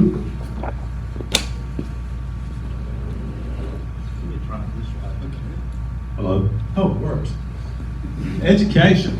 I've been doing this education thing for several years, y'all, and it's been a lot of fun. I've learned a lot. You guys have taught me a lot. So how do we promote education? It's been a struggle getting you guys to come to a training class. You want to go ride. I don't understand it. You want to go ride on a trail somewhere. You don't want to sit and listen to me or Jake or Jay talk. So we're going to address that this year. Doing education a little different. You ask, okay, Al, what are you going to do? I don't know yet. Sir, our leadership team is going to help us decide. This past year, we were given approval to go buy 10 of these really neat. Y'all look at this lovely lady. That's my wife. Hello, Cindy. Hello, Cindy. I hope you're watching on Facebook. We bought these little trail sacks, and it's got the Southern logo and the Tread Lightly logo on it, and we give those away at our training classes. We usually have, depending on the size of the class, I'll have 1 or 2 of those at the training, and we'll raffle those off. And people just love. Well, it's pushing buttons on my screen. I'm sorry. Oh, there you go. Push that. There. Okay. So Spiderweb Shade worked with us to develop these. They got us 50% off, and people just love them. I love them. I have one. I bought one. Have any of you guys bought one? Go talk to Spiderweb Shade and get you one of those. You click for me right there. You go. Okay. Some of the training we've done, we realized that, hey, y'all, Bass Pro Shop, Cabela's, they have really neat meeting rooms in the back somewhere. So this spring, we went over to Greenville, South Carolina, and held a training class in Cabela's. We had 19 students. It was a fairly good turnout. And one of our local sponsors, Cooks from Fort Will Center, donated a bunch of really neat door prizes. BFG gave me some tire gauges and just some little bling kind of things to hand out. But people loved it, and it was a really good event. AJCP, we have Mr. Michael Richardson here. Michael leads up that club. We've taught Tread Lightly training for his club twice so far. We've been up to North Georgia somewhere. Ringgold area. And they have a really good turnout. He does this in his class, in his home, and he feeds us too. So, well, where's your wife? He didn't feed us. Okay. So food was good. Michael's done that. This year, we're going to do a little different something with Michael. Sometime in the February time frame, probably, we're going to do a tread trainer training class. So we're going to train a bunch of folks in the North Georgia area how to become a tread trainer. And then they can go out and do Tread Lightly awareness training. And at the break, I was approached by a guy that wants to do a tread training class in Tennessee, right? So if y'all want to get a group together, one of us trainers will travel to your area and teach that class. So let's do that. But when we finish our slides, and I'm going to diverge for just a minute, Ray, if you'll let me. What is this one? Yeah, at various events across. Everybody probably is aware that we did Great Smoky Mountain Jeep Invasion. Training was not well attended. Put it like that, okay? But we did reach a lot of people. How many of you have seen our new little brochure? It's somewhere on the table out there. get you one if you want one. It's primarily intended to hand to somebody who's not already a Southern member to help them learn what Southern's all about and try to get them to join. So get you 1 or 2 or 3 or 4 or 5 or 6 of these and go spread them out to people and help. Other events, all throughout the year we've attended. We did get this trifold printed. Trail Fest, we tried a different kind of training. We did train and ride. Our idea there was, if you sign up for a moderate ride and it's got training in the front of the name, I'm gonna make you stand and listen to me for 10 or 15 or 20 minutes and give you some training on some topic related to off-roading. It worked fairly well, but still didn't get a big turnout. If you've got any ideas on how better to get the word out, this year we're not going to just focus on Trail Lightly. We got Michael Morrison. Michael is I'll get this wrong. Dave Logan, IFWTA, is that right? International Four-Wheel Drive Association Trainer, Yeah, he's a certified IFWTA trainer. He's going to be our co-director of education, and he's going to be helping us. He has I've got the skills for putting all this technology stuff together, but sometimes I might not be able to teach Jake the right way to use a winch. Michael can. So with that combination, we should get a lot of diverse training this year. Some of the things, the 5 vehicle systems. How many of you have hill descent in your vehicle? Raise your hand. A few. I have a brake pedal. Well, that's one thing, but I bet you know how to use it, right? And you know what speed it's going to control you at. If you got hill descent, chances are you don't know that if you don't have it 4-wheel low in first gear, it's not going to control your speed well. But if you know how to manipulate that, it'll control your speed. We're going to be teaching about those kind of things. Winch basics, everybody knows that. Fluid spill cleanup, we're going to continue to preach that to folks. Tire repair. I've got a series of documents, I guess you could say, that I'm going to be publishing starting in January about once a week on our Facebook page. Trail leader pre-run instructions. If you're going to be a trail leader, what should you do? You should go run that trail before you get out there in front of a bunch of people. Make sure you know where you're going. And then about 20 other things. And then we've got trail leader the day of the ride. Then we've got trail runner instructions, hand signals, spotting. I've been doing research during the October, November, December timeframe, collecting information. Jay provided me some, and believe it or not, it was pretty good. That was supposed to be funny. But we're going to put that together and publish that out there. And God, if there's anything else, y'all, tell us what we need to do. Help. I'm begging, help. Got a good team this year, so let's do a lot of training. My time up. What happens if you push the button?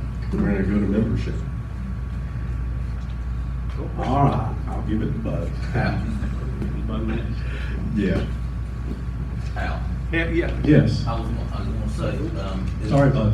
Is the gentleman, is he going to be doing the tread lightly or tread trainer that he's looking at us to see? It was a 1-minute hallway discussion. We ought to talk to see what scope of the training is. Okay, well, I was just going to let you know, if we can and we're able to change locations if you want to collaborate or put them together. Yeah, we can connect you in Muletown. Yeah. Good. Yes, sir. You talked about the training and that. Is that just like a classroom training, or is it just like a meeting inside the building? Is there any physical training, like taking your Jeep out somewhere, lynching it, and teaching people how to train that way, or? The answer is yes.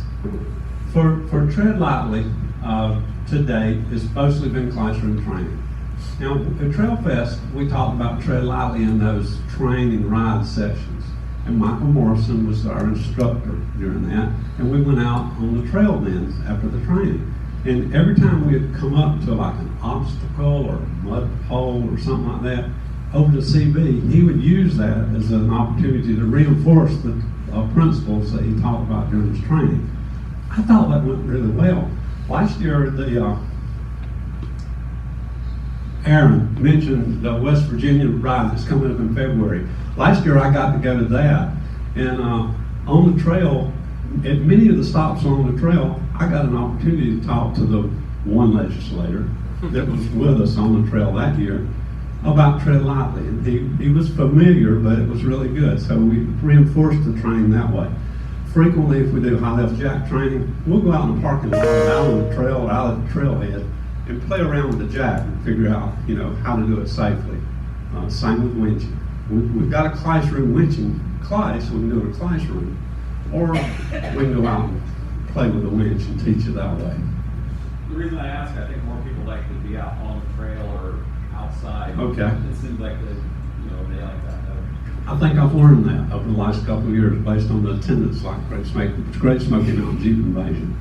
Jay came up with an idea that we do a more of a train and ride kind of thing at Great Smoky Mountain Jeep Invasion. That's not what he called it, I just made that up. But, get the people there and take them out on the trail, and once we get them out there, that'll be an opportunity to reinforce some positive traits that we need them to demonstrate when they're on the trail. I'll Bob? get with you later and talk about something. Please give me a call anytime.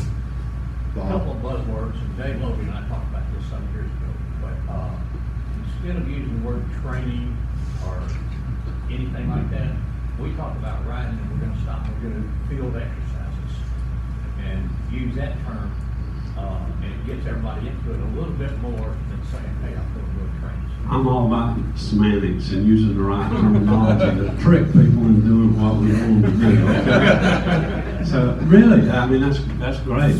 I'll take that part. Okay, Dave. Maybe we should just call it a wine tour, and then when they. Okay.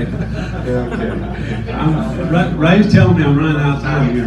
So one more question or comment. So in the club that I'm in out west, it's pretty poor. We're famous for our safety clinics. We call them safety clinics. And they sell out in 2 weeks, and we have 50 vehicles and stuff. That's what I wanted to talk to you about.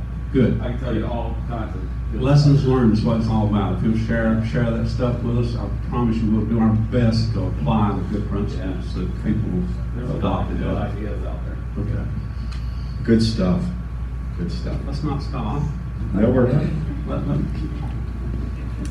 Please reach out to Al, because I think all of us recognize over the last several years we've made great strides in this educational component of our association. Going to move into membership updates real quick. Between Bo and I, we'll go through this real quick. As you know, this year Lucas and Bo have shared the membership responsibilities. Few statistics for 2019 from a numbers point of view. Our total membership now of the association is approaching 3,700. Interestingly, that's up 24% in 2019 over 2018.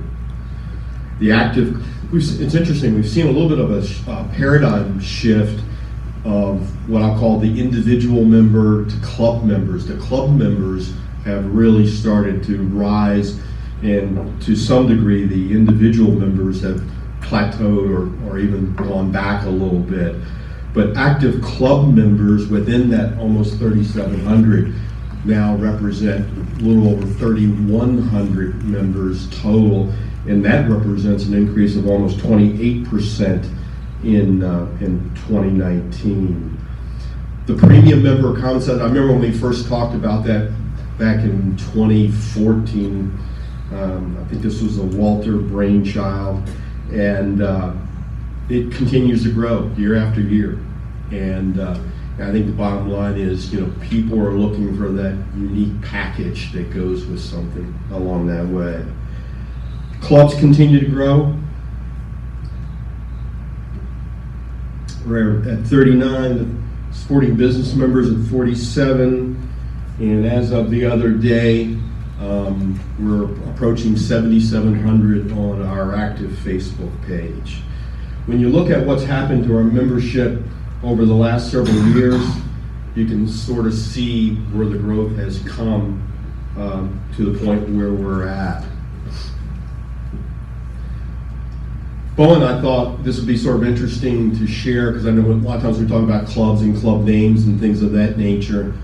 This is not all of them, but these are the ones that are active in MIMBY and continue to work their way through. But one of the things that you'll note in that is that over these last several years, geographically, footprint-wise, we've really been expanding that footprint in a much more diverse community.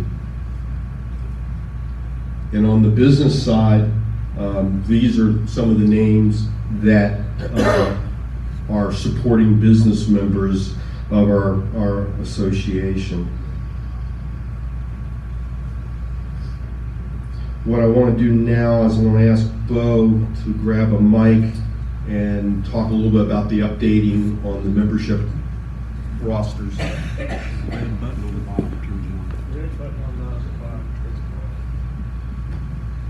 Is it working? You got it. All right, so I get a lot of emails and a lot of Facebook messages on how do I update my club rosters. As Ray said, the active club membership is really our growth point, and updating every year your club is actually pretty easy.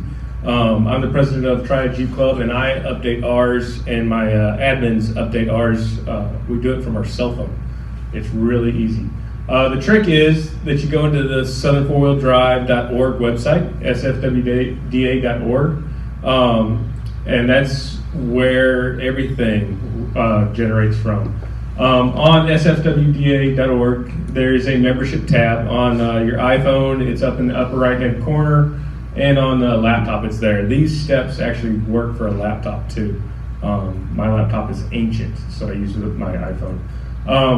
So when you log in, you'll see your own personal profile. It'll have whatever picture you uploaded for your personal profile. But if you scroll down past your personal profile, you'll see the club profile. And it works exactly like your personal profile. You can upload a club picture and change all the address and everything in there. But what you would do is there's an option to click Add New Contact.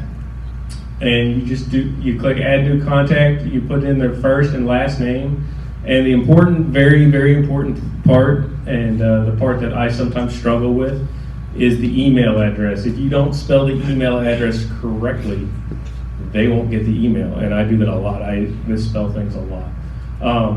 So when you do that and you hit save, the system automatically generates an email, an activation email that goes to the club member. It'll go to the email address that you put in. If you put in the wrong number or you put in the wrong word, letter, it won't go to them. And this is what the email looks like. I made a fakey I'm a member email address. So this is what it looks like. And the member that you have just added, they click the link and they activate it. There you can set up their profile with their picture, their address, information about their vehicle. If they have a Facebook, they can even put in their Facebook profile hyperterminal link. Is that what the word is? URL. Thank you. But they can go into their personal profile and add any information that they would love to do.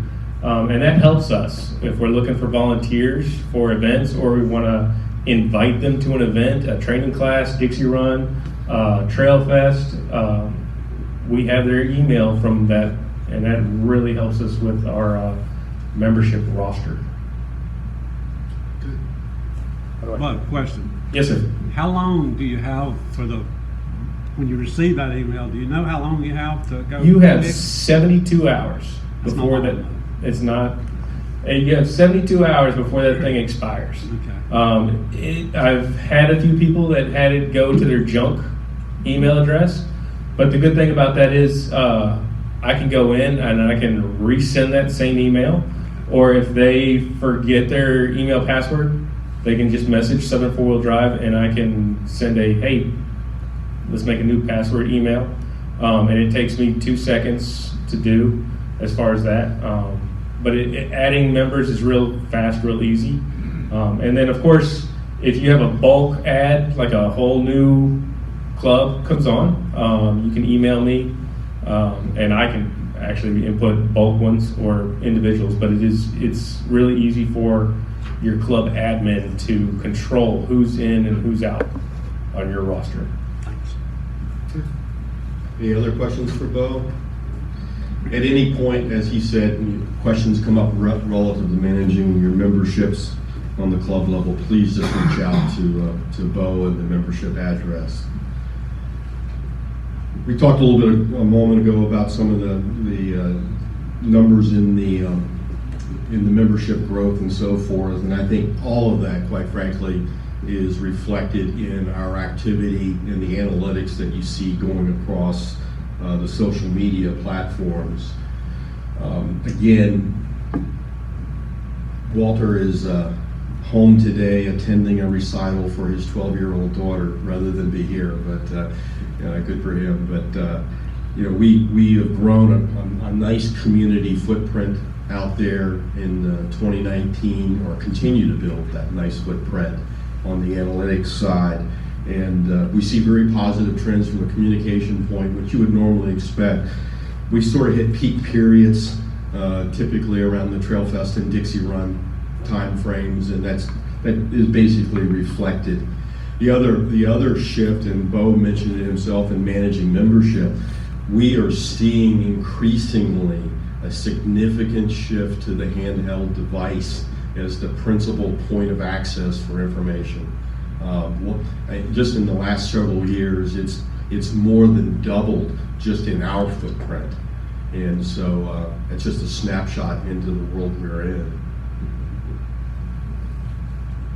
Right? Yes, sir. With the face, maybe this will work. Yeah, with the Facebook, if we can reach 10,000 members of Facebook turns loose, enables a lot more features at the Facebook platform. So y'all get out there and encourage folks to like, share, whatever they need to do to our Facebook page. Okay? Thanks. Thanks, Al. We'll move forward here a little bit for a quick overview financially of 2019. These are our comparative points of balance sheets from 2018 to 2019.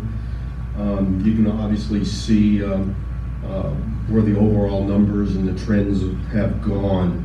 On the point of the overall trend of our balance sheet from the peak back in 2015, the primary changes in the balance sheet situation is really direct related to our activities on the Daniel Boone and the commitments that we have made to see that through.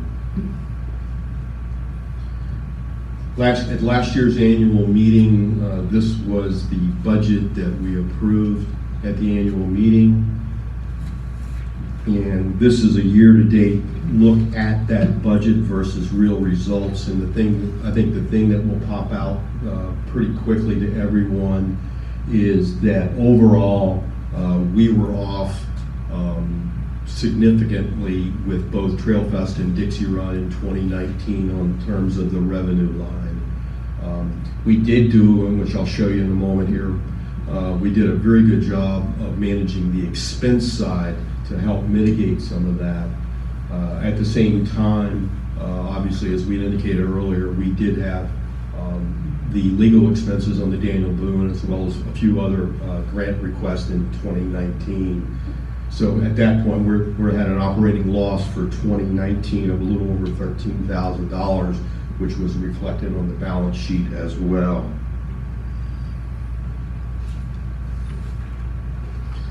I think one of the things, which I'm sure will be a topic here coming up in a later portion of our meeting today, obviously we moved Trailfest to Hawk Pride, and we moved the weekend date, and it appears from all indications that the move of the weekend date was a negative impact, on the association. My retrospect's always great, but I think we probably overreacted to the Off-Road Expo coming to Nashville in relative terms, relative to who attends that versus who would attend a riding event. and I'm sure that'll be a topic that we'll drill into.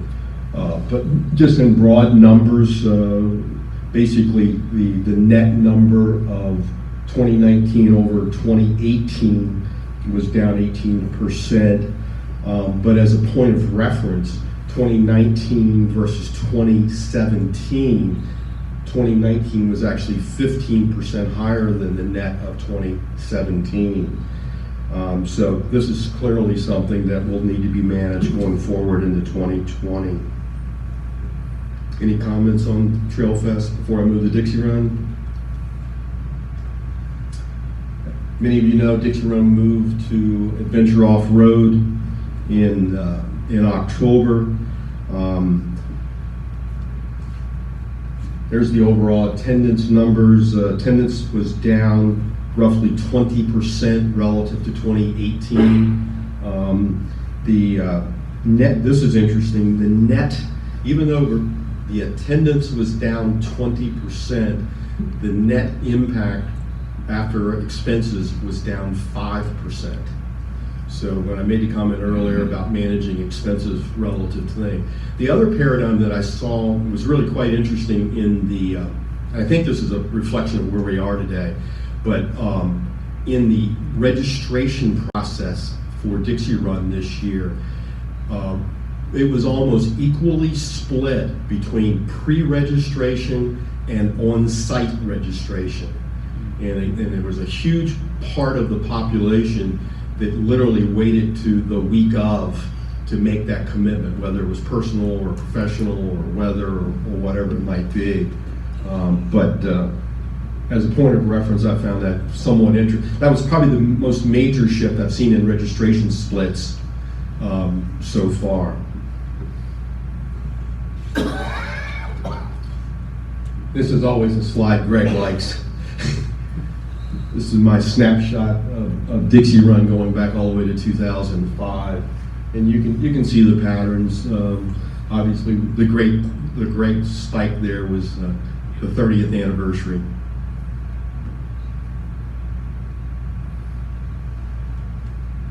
I always think of that as my Greg slide. 2019 grants, as we talked about, legal bills. We had a few other educational things that we did in grant monies this year. Our Orba commitment, the St. Jude commitment, and Crawling for Reed. Total grant awards for 2019 was a little over $49,000. And I think this is what's fascinating, guys, that over this period of time, as an association, we're approaching $200,000 that has been awarded into our communities as part of our grant program.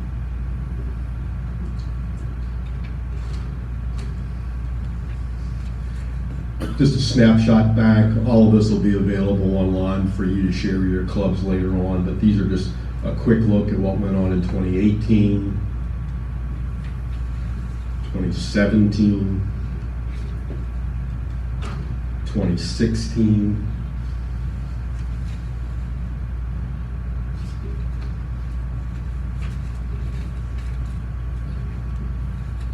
come back to basically an overall perspective of where we are. I think, as we've touched on, I think our balance sheet certainly reflects the Daniel Boone commitments we've made over the last several years. We continue to grow our association, both the footprint of and the communication, social media growth of it. And as I outlined there, those are the things that I envision going forward into 2020 as potential opportunities for Southern to continue that growth and that expanse. Any comments, questions, clarifications? What I'd like to do now is take a quick break, and we will come back for the 2020 elections.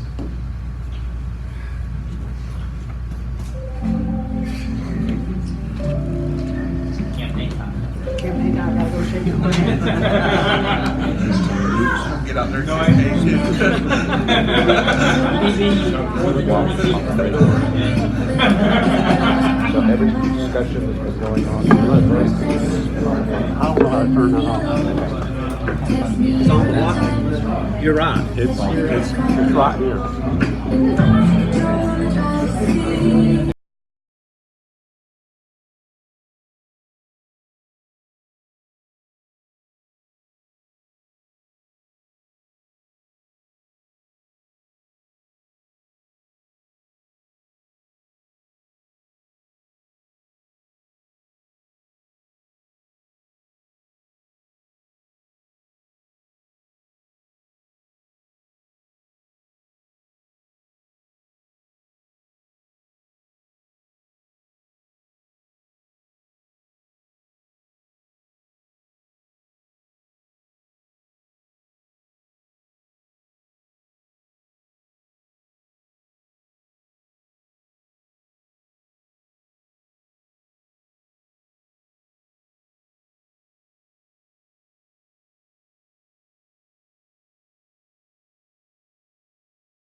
candidate to fill that 1 year slot.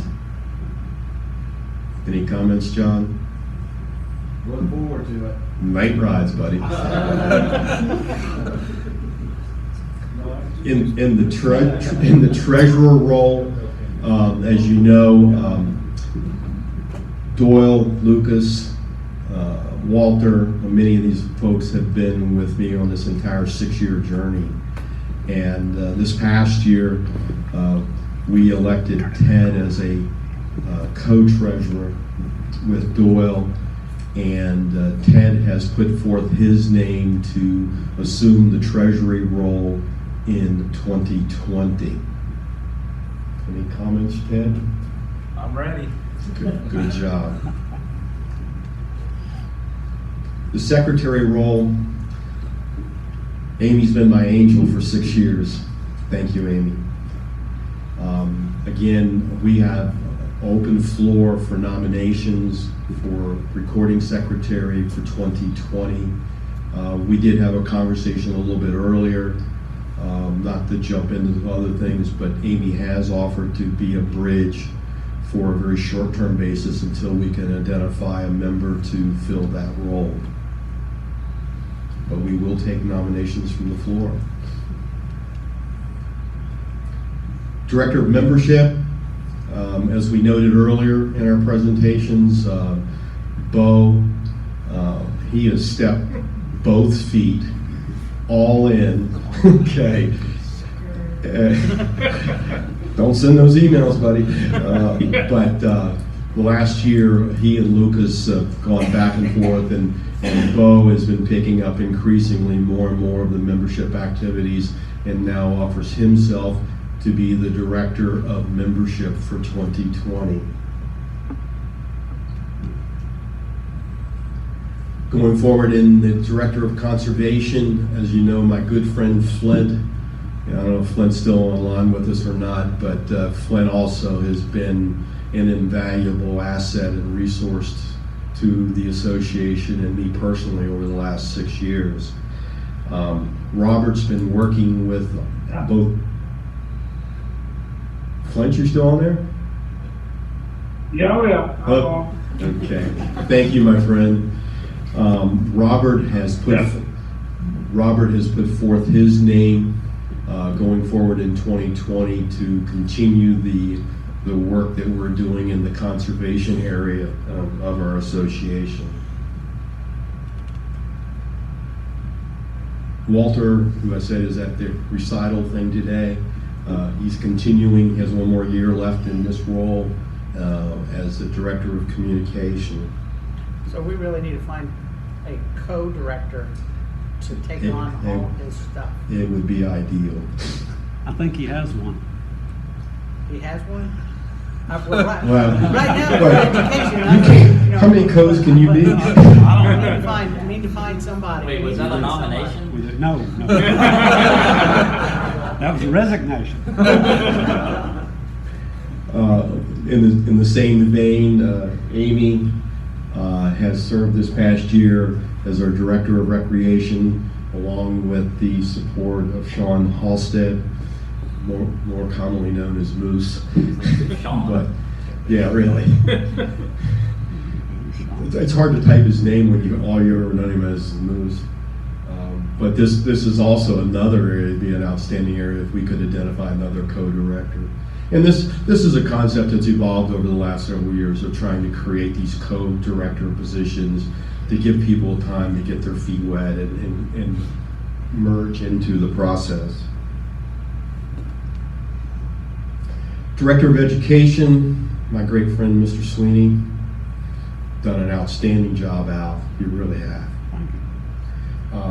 As Al mentioned early on, many of us know Michael and Morrison and his training activities, and it is a real honor to put his name into nomination as a co-director of education to support the work that Al is already doing and great things that the two of them together may do going in 2020 and 2021 and beyond. And last, this was one that we struggled with last year. We had a nomination, and unfortunately, a young lady had a job change and had oh, this is the old version. Okay. Yeah. But anyway, yeah, we have a nomination that we'll put into this role. Her name is Tammy Lee, and I would ask that her father, Mr. Sweeney, give it. Oh, thanks. I'm like throwing you under the bus. Okay, but maybe we'd put a few comments. Many of us know Tammy from events and so forth. Yeah. Okay. Tammy's she expressed an interest. She came to me and said, "Daddy, how can I help?" And I got to thinking. She is a marketing director now, and she's worked in marketing for her whole professional career. She's about 40 years old, and we thought that maybe if everyone would agree that Tammy could be I'm going to call it an interim business development director for about a year, to work with, if Connor were to get elected here as co, to work with Connor to help build up this role in Southern. She'll work under the leadership of the whole organization, but she's very organized. I think she'll do pretty good. Does she have the extensive off-roading background that anybody in this room has? Absolutely not. She doesn't. We'll have to help her with that. But she Connor's got that. Yeah, he does. I mean, but she can go sit down with Jonathan from BFG and present ideas in a way that hopefully will convince him to help us even more going forward, and other major vendors as we figure out what that role really means too.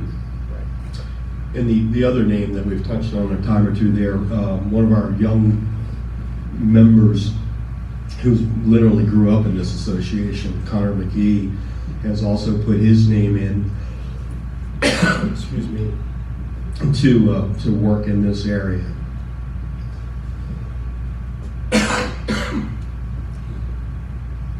Okay. Are there any additional nominations from the floor that we can accept at this point? Ray, I have a nomination for the co-director for recreation. Okay. I think I know where this is going. Pamela Dollar. Everybody knows her from. Pam's an outstanding lady. Everybody knows her from working with. Does she know this? Yes. Is she okay to all her? Yes, for approval. Amy? Dollar? Okay. Any additional nominations from the floor? If that's the case, can we have a motion to accept the nominations as presented? Motion. Roger, second. Larry, all in favor? Jay, it's your ball, buddy. I didn't say oppose, I was going to oppose. Thank you so much. It's been an opportunity, and I'm very proud of what we've accomplished over these last 6 years. So, thank you.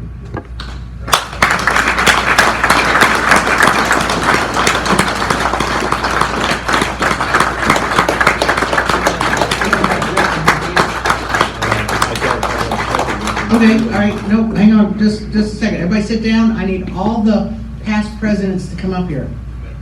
If you were a past president. Yeah, well, it says break, but. All right, while you're, I've just got a few things I want to talk about while the past presidents are coming up here.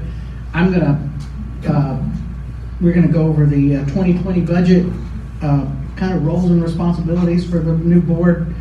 I'd like to have a leadership meeting. We'll talk about Trail Fest, Dixie Run, meet and rides, and a few other commitments that we got to talk about. But before we do that, Gary, you had mentioned that this is probably the Biggest crowd. the biggest crowd of past presidents we could, active past presidents we could probably get. Because am I still considered a past president? Hey, Ray, you are you're past it. Jay, you are co-past president and now president. Co-past president. That's a whole new role. All right, so that means we need to get a picture with everybody.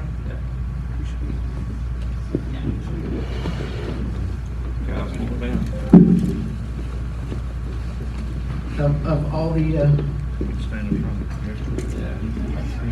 Oh, it's already on there. We got it. Yeah. Roger. All right. I can't squeeze in anymore, I mean. Oh, wait a minute, Jay's taking up all the space. There we go.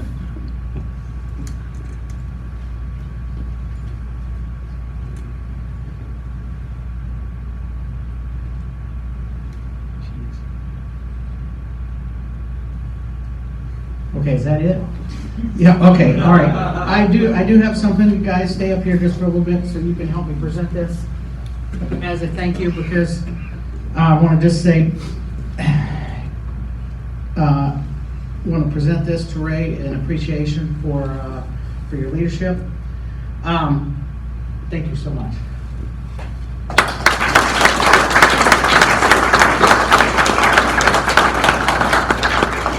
We have something else too for you.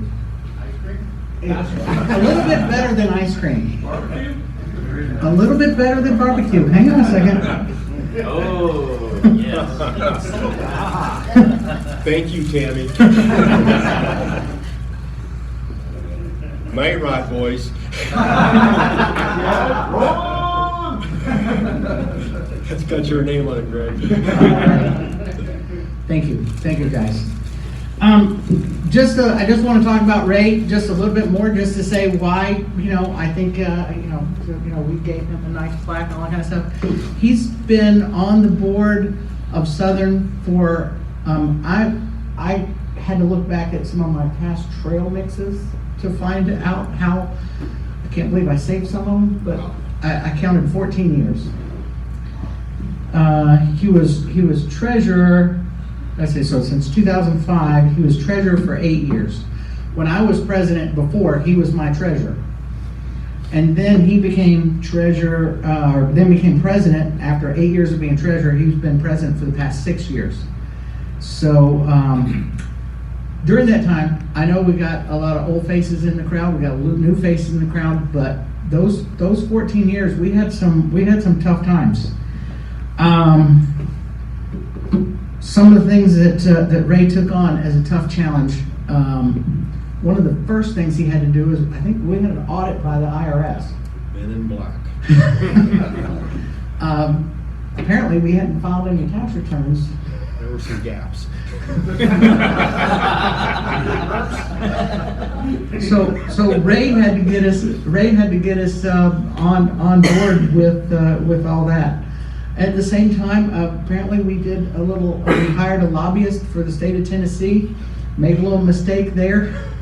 We can do our own lobbying because they sent me to Congress, but we can't hire somebody. We had to fix that. Ray was able to help fix that.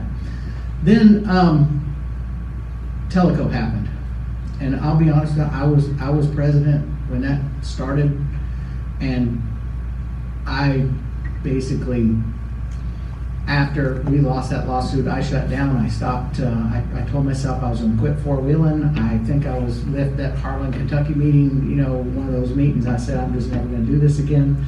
It was just, but Ray stayed on. I know a couple other folks, stepped up to try to take care of it. I was trying to do the lawsuit from behind the scenes, but it was like, I just want to quit four-wheeling. But Ray stayed there. Then we had to answer the question, after we lost Teleco, it's like, why Southern?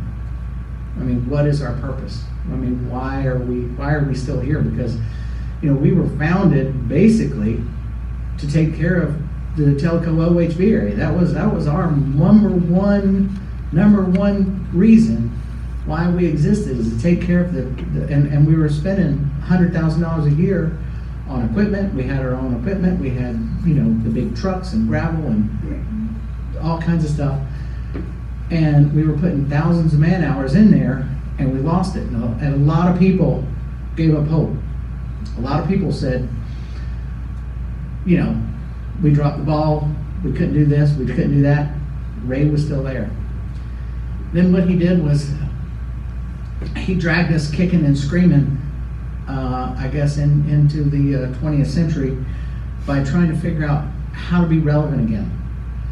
What do we need to do to be Southern? We need this presence. I mean, a local club can only do so much, but then when we come together as a big group of clubs, how can we make a difference?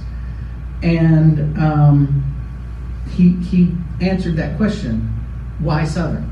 Why does, as a club, do I need to be a part of Southern?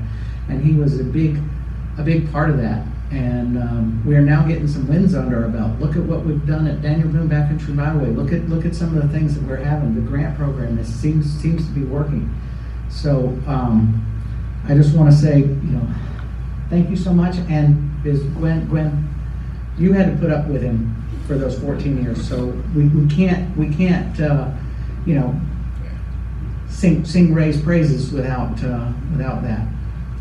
What I would like to do, and what I'd like to ask is, we've only done this for just a very few people, but because of his contributions to Southern, because of his time on the board, I would like to propose that we give Ray a lifetime membership into Southern. We've only done this just a couple times, but I would like to do that. If I could get a motion from the floor. Motion. Second. Second, all right. All opposed, or all okay.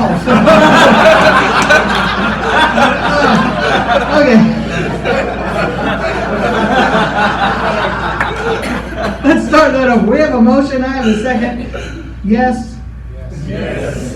Bo, you can make that change. He's on his phone making the change. I'm doing it right now. Update status. All right, thank you so much. Thanks so much. Thank you. 14 more. I don't know if you know, there's a term limit that you can only stay on the board for 6 years. He put that in place, so he had to step down. That's a good plan.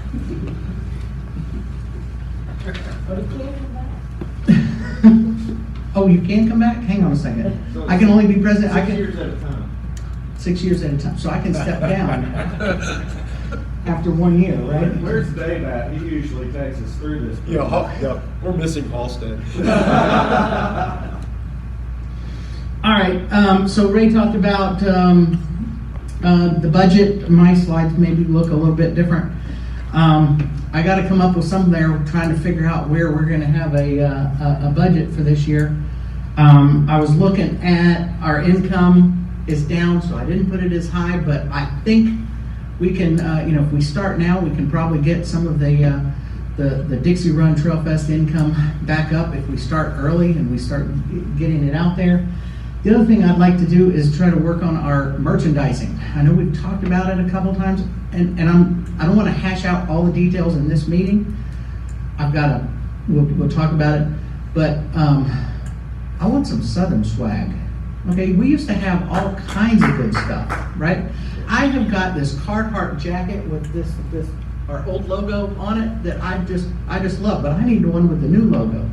I need some stuff. And I know it was a pain in the neck years ago because you had to have somebody that would haul it to every meeting and haul it to every this and haul it to every that, but there's some other ways we can handle this with, you know, order it online and they do it one-off. I know we don't make a lot of money that way, but then we could, at our events, we could have some Southern swag. That way, when a club is having an event, we could send them some shirts or something to give away too as well, just to help promote. So I'd like to do that. So I've added try to sell some merchandise and try to do that as another revenue stream. And I don't think it's going to be a lot, but I think we need some good Southern swag to do that. Looking at our grants, I know I'm just trying to figure out how much we're going to be giving to Daniel Boone. That's the big one. I think we're giving mostly labor to Colmont, but you're gonna be asking for some money, aren't you? Much as we can get. So this is like, it's like, okay, nobody will tell me how much money they're gonna ask for. This is the greatest thing, about this job. We have some other just regular fees. We normally give, Orba, United, Tread Lightly, we have, we kind of stepped back from Blue Ribbon, on giving some money. So we probably want to continue to do that, but we definitely want to do Tread Lightly, United, and Orba as some et cetera. Some of the other things are just, professional fees that we have, the web fees. I estimated based on the last few years how much, it's costing us to do our events. Insurance. The one thing that I added as a line item, because Al kind of asked, and because he's been doing most of his education through the grant program, but because education is education, recreation, and conservation. Conservation's kind of the grant stuff, recreation's the event stuff. He said, can I just have a line item budget with my veto approval? Absolutely. So I kind of did that to the budget. So, this is my proposed budget. I think we've got, we definitely want to, we have the Daniel Boone, we definitely give the St. Jude education. We know Colmont is a big one. Crawling for Reed, looks like they're not going to have Crawling for Reed anymore, which, we gave to that as another big one that we've given to. So that's the budget. Any comments? What is the 7,500 membership? Premium hats and shirts. The premium hats and shirts? I got a question. The income on events, is that based on? You got MEMB cost in that. Yeah. The events income, is that based on just last year alone, or an average of past years? It was a wild ass guess. Oh, okay. Yeah. I looked at last year. I think we can do a little bit better last year, but it's less than years prior. So, I would love to have a blowout year and do some great things. And if we start now, I think we can. I think that's the one area where we need some improvement. We're going to talk about that. So, if we start now, we can get that going. So those are things. Any other questions?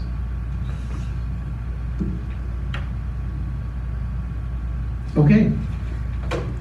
Do we need a vote on this budget? Is that how we do it? How's that working? Take a motion second and approve. Motion to approve the budget? Motion. Second? Approve the budget? I said it right this time. Yeah. It's been a while since I've been up here, okay? All right.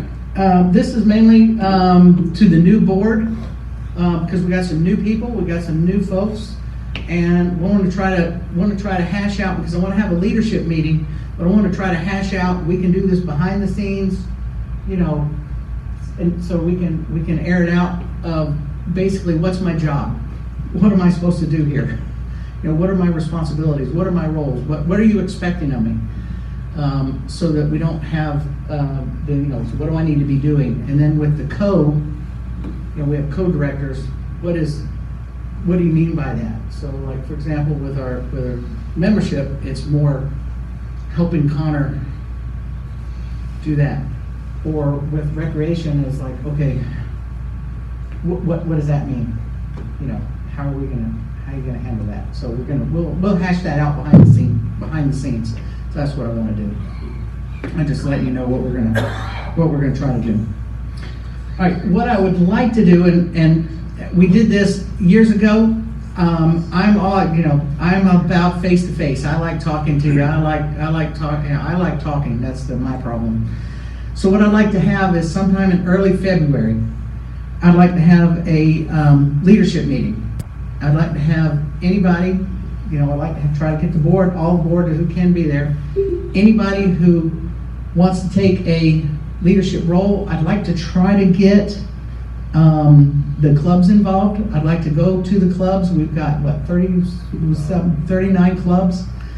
If I could get at least 1 or 2 members from those clubs, that would be great. I would like to have some vendors, stakeholders, which would be, some of the parks, all that kind of stuff. We come together and try to figure out and try to answer some of the questions. That's where we get into the weeds. I really don't want to get in the weeds today. I got another meeting and another Christmas party to get to, so I'd probably not like to get into the weeds tonight. Because there's a lot that we want to discuss. There's some changes we might do. I'd like to try to have it in a central location because, we have it too far one direction, too far the other. We have it down in Georgia. Folks from Kentucky don't want to come. You have it too far into Tennessee. Folks from North Carolina don't want to come. So we got to figure out a good central location. I don't know whether it's going to be 1-2 days. We got to hash that out. Talk about education. Give it ideas for Al. What are some things we can do? Talk about our membership, how the structure is it working? What do we need to do to tweak that? Talk about some of the different areas. Hash out what kind of merchandise we want, how we want to work it. And so it's going to be a hands-on type meeting, not a stand up here and talk. We'll have breakout meetings. We'll have all kinds of stuff. So that's what I'd like to do. If we can have it in a trail ride area so that we can have some trail rides, in the morning, work through, go out on the trail ride. Because to be honest with you, that's where I met most of you guys, out on the trails. I mean, that's where we're out on the trails instead of just standing here in a meeting and talking about it. I get to know you, and that's what I like. So, I've got to figure out the date. I got to figure out a time. I got to figure out all kinds of stuff, and we'll do that soon so we can get the word out. I know that a date is not going to work for everybody, but I figured if we have it early enough in the year, we're not going to be dropping the ball on some other stuff. So, any comments on the leadership meeting? Any thoughts? I would push to have it in Chattanooga. Chattanooga? A lot of interstates run pretty close to there, and there's Right. a lot of good four-wheeling in the area. Mm-hmm. Jay, Yes. I'd like to make a recommendation. Make it in the actual meetings in a location that you can do AV for teleconference. Right. Again, some of us have jobs, last minute, we can't. Right. Yeah. And I realize when we're trying to get a couple hundred people together, it's going to be tough. And I understand that. So, yeah, we'll try to find that. I was gonna let you know if you're gonna move in the area of Chattanooga, I've got a lot of hookups and different venues that if you want to use, put them on the side of the trail. Okay. So anywhere from 10 or 12 up to 200. Absolutely. We can talk offline. Great. Fabulous. Good job. I knew we brought him on board for a reason. That's why we keep American Jeep Club Project around. Yeah, just my ideas, just a quick thing. I mean, think about it. We've got, if we just have the clubs, if we have 10% of our active clubs come to a Dixie Runner event, that's 312 people right there. Just 10% of the active clubs. That's not the premium members. That's not the individual members. That's just active clubs. And what I want to do is I want to focus back on those clubs. That's where we're getting our growth from. I think we're seeing a resurgence from these internet clubs into the traditional club network, and I think we need to focus back on that.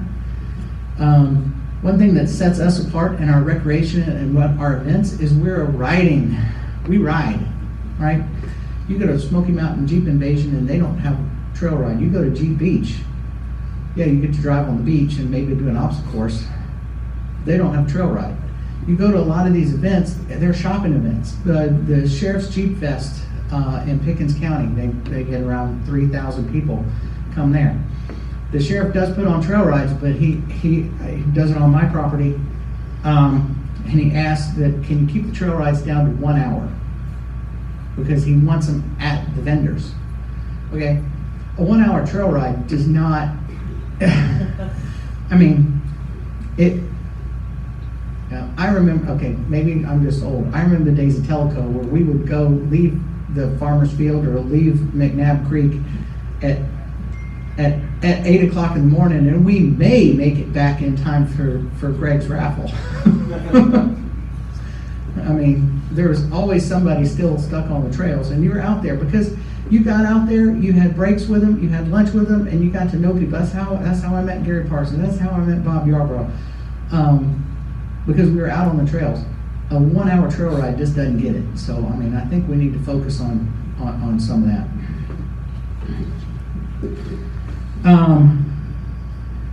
Education, basically, Al's got that, but you know, we got to hash through some of the stuff. Some of the training classes versus training out in the field, you know, just always tweaking, always looking at what's best. And then conservation, how are we spreading the word? Because we're getting some wins under our belt. You know, Colmont has been, how many years have we been working on that, Colmont? 2009. 2009? So 9 years. 9 years. So, I mean, we've been working on that, and it's finally coming to fruition. We've got some wins in the Danny Boone Backcountry Byway. We need to tout, hey, we're doing some good here. You know, some people still don't know who we are. Oh, you're going for me as I'm walking, is that? All right, couple more slides. Trail Fest. Hawk Pride was awesome last year. I think what killed us was the date. We moved it to Memorial Day, all that kind of stuff. We have hashed out trying to figure out what date is going to work. And I know, Al, you had a talk with Hawk Pride as well, and it looks like right now May 15th through 17th works. I know that's going to step on some other stuff, but you're going to have to pick a date, and we're going to have to go with it. My thought process for the two events, this is just my thinking, and we'll hash it out at the leadership meeting, and I'll just let you know where I'm thinking. Trail Fest was always designed to move. When we put it together, we will go around to different parks, and I think we should go somewhere for 2 years and then go somewhere else and go somewhere else, go somewhere else. What I'd like to do is I'd like to find a home for Dixie Run and keep it there. You know, we had it at somewhere, and that's what I'd like to do. So right now, any comments on Trail Fest? Can we nail this date down? These vendors that we're talking to, BFG, Warren, those folks, they want that. Right. So I'd like to nail the date down. Yes. Is that date too close still to Memorial Day? Because people take vacations and that's 2 weekends in a row. It has been, we have hashed this date around. I mean, if we put it in the, you know, we're going to step on somebody. But if we put it on the first weekend, Jeep Jamboree is having a big jamboree that weekend, the first weekend. The problem with Jeep Jamboree is we lose half our members because they're, you know. Let me say one thing about that. So, Brent and I've talked over the years. I've always scheduled the Jamboree not to interfere with the Trail Fest. Right. Till we started moving the Trail Fest. Right. And that got difficult. But it used to always be the first weekend in May and first weekend in October. Yes. And I think once we started moving the dates around, not being consistent with locations, it's effective. Right. Right. And I know that there's a Jeep Jamboree on the first weekend. And this year, but that's only because that's only because we moved it, etc. And the second weekend is like Mother's Day, right? Yeah. So, and then the fourth weekend is Memorial Day. What about the last weekend in April?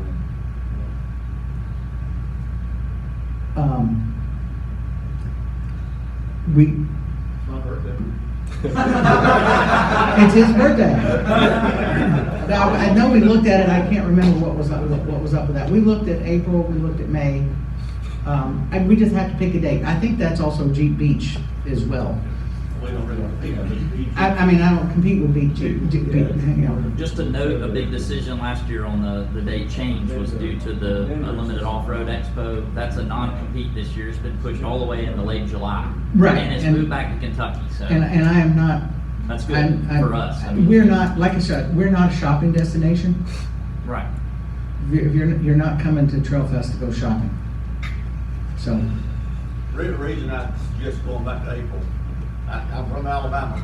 Mhm. We're getting into a very hot time of the year. Right. People that are not from our area don't like the heat. They complain about it being so hot trying to ride. You back it up 1 month, it will be considerably cooler. Right. Yeah, but you got April, you got Easter's the 11th, Winter Rock Spring Flames the 18th for everybody in the country. Yeah. And St. Jude's, I had to move it to the 25th. So I am last weekend. I Okay, am so last weekend. he's last weekend. So right now, that's the only weekend that works Easter for us. moved, leap year, whatever happened again. Yeah. Moved from out of March back into April. So that's. I'm thinking right now, that's the only weekend we got.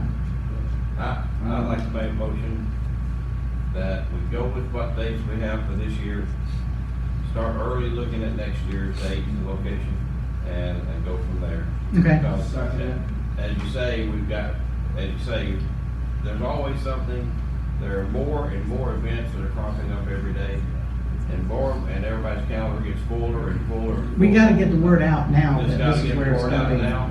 And So, as you said earlier, are we we gotta fine? figure out how we're above the price. Are we fine with this date? That's a motion. We got a Motion? second? Yes. Second? Yes, second, okay, yes. All right, we're This is good. where you say all in favor. All in favor.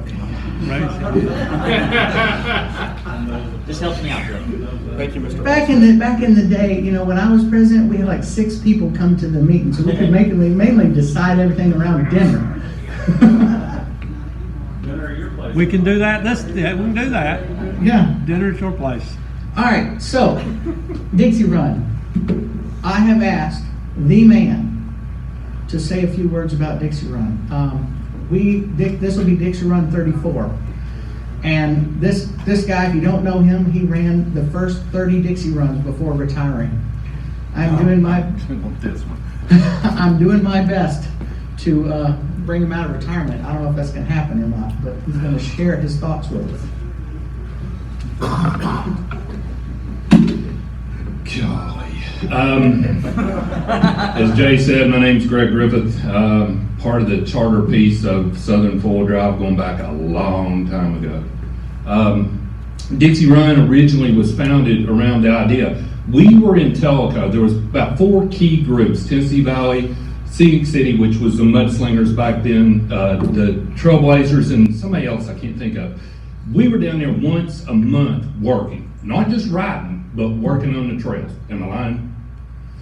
And we actually planned vacations around Tellico to go do work weeks, and then the wives would come in on the weekends. We didn't have kids back then, so that tells you how long ago that's been. Dixie Run was put together as the last gathering of the year for the Southern clubs. Southern was young, it was just getting started. We were a big family, like Jay was saying. You didn't have cell phones, you didn't have pagers, you didn't have a phone that did more than the space shuttle did in your pocket. You picked up the phone and called them, or you mailed something to them. Dixie Run 2, I remember sitting in my living room with my wife Robin, Greg Hall and Wendy Hall, hand addressing 45 invitations to Dixie Run number 2. And it grew from there. So it became this big annual event till this thing called a special use permit and insurance would be required by the USDA Forest Service. That's when we had to bring in manufacturers to help support the event and make money to pay for insurance. And about that same time, a friend of mine had taught me going pro and ruining my life by walking into the aftermarket gym at Jim's Off-Road. And when I was working at Jim's, this guy came in one day and he stood in the back of the shop and waited till I got the counter cleaned off as far as customers, and he walked up and introduced himself. He had this Michelin shirt on. His name was Richard Winchester. And Richard came to me and he said, look, we're really getting ready to launch the mud trains. This is first gen mud trains, when they were finally starting to put the mud train and the all train into their own silos. And he said, I've heard you guys have the best event to roll out new product. You're grassroots, you're in our backyard, and I want to be part of it. And that's still going today. So there's some long-term pieces of the puzzle that go with Dixie, along with just like trying to hammer down a date. I've talked to Gary Parsons, I've talked to Jay. After stepping away from Dixie Run, I've taken the opportunity to do a lot of other things. With my real job that pays me pretty good money to have fun doing the things I love to do, I work in the automotive aftermarket. I'm very blessed to have been part of some pretty cool builds. I've actually built 3 SEMA builds. My wife's got a pretty badass CJ5, and I've actually got stepping back to be able to see a lot more of the way our industry has moved from not only the manufacturers looking at our industry and our own user groups, how they changed. Our user groups have changed a lot. 07 really started to make a difference in that new 4-door JK rolled out, and 50% of the Jeeps being bought had ponytails and were moms taking kids to school and being used on the weekend. When we first started Southern, it was a CJ primarily based event that's now known as the cheap Jeeps, because you had to have 3 of them, 1 that ran and 2 for parts. Now it's nothing to see a $75,000 JK, or I'm guessing a JL very soon, on the trails out having fun. So the transition along that same lines is a lot like what Ray did. Kicking and screaming, we've changed, we've adapted, we've embraced a lot of different users. Those users also are very socially based. The social piece of that, like I've talked to Gary and to Jay, basically from the 1st of March till the end of November, I can go do anything I want to do as long as I have a credit card to pay for it, whether it be a car show, a cruise in, an off-road event.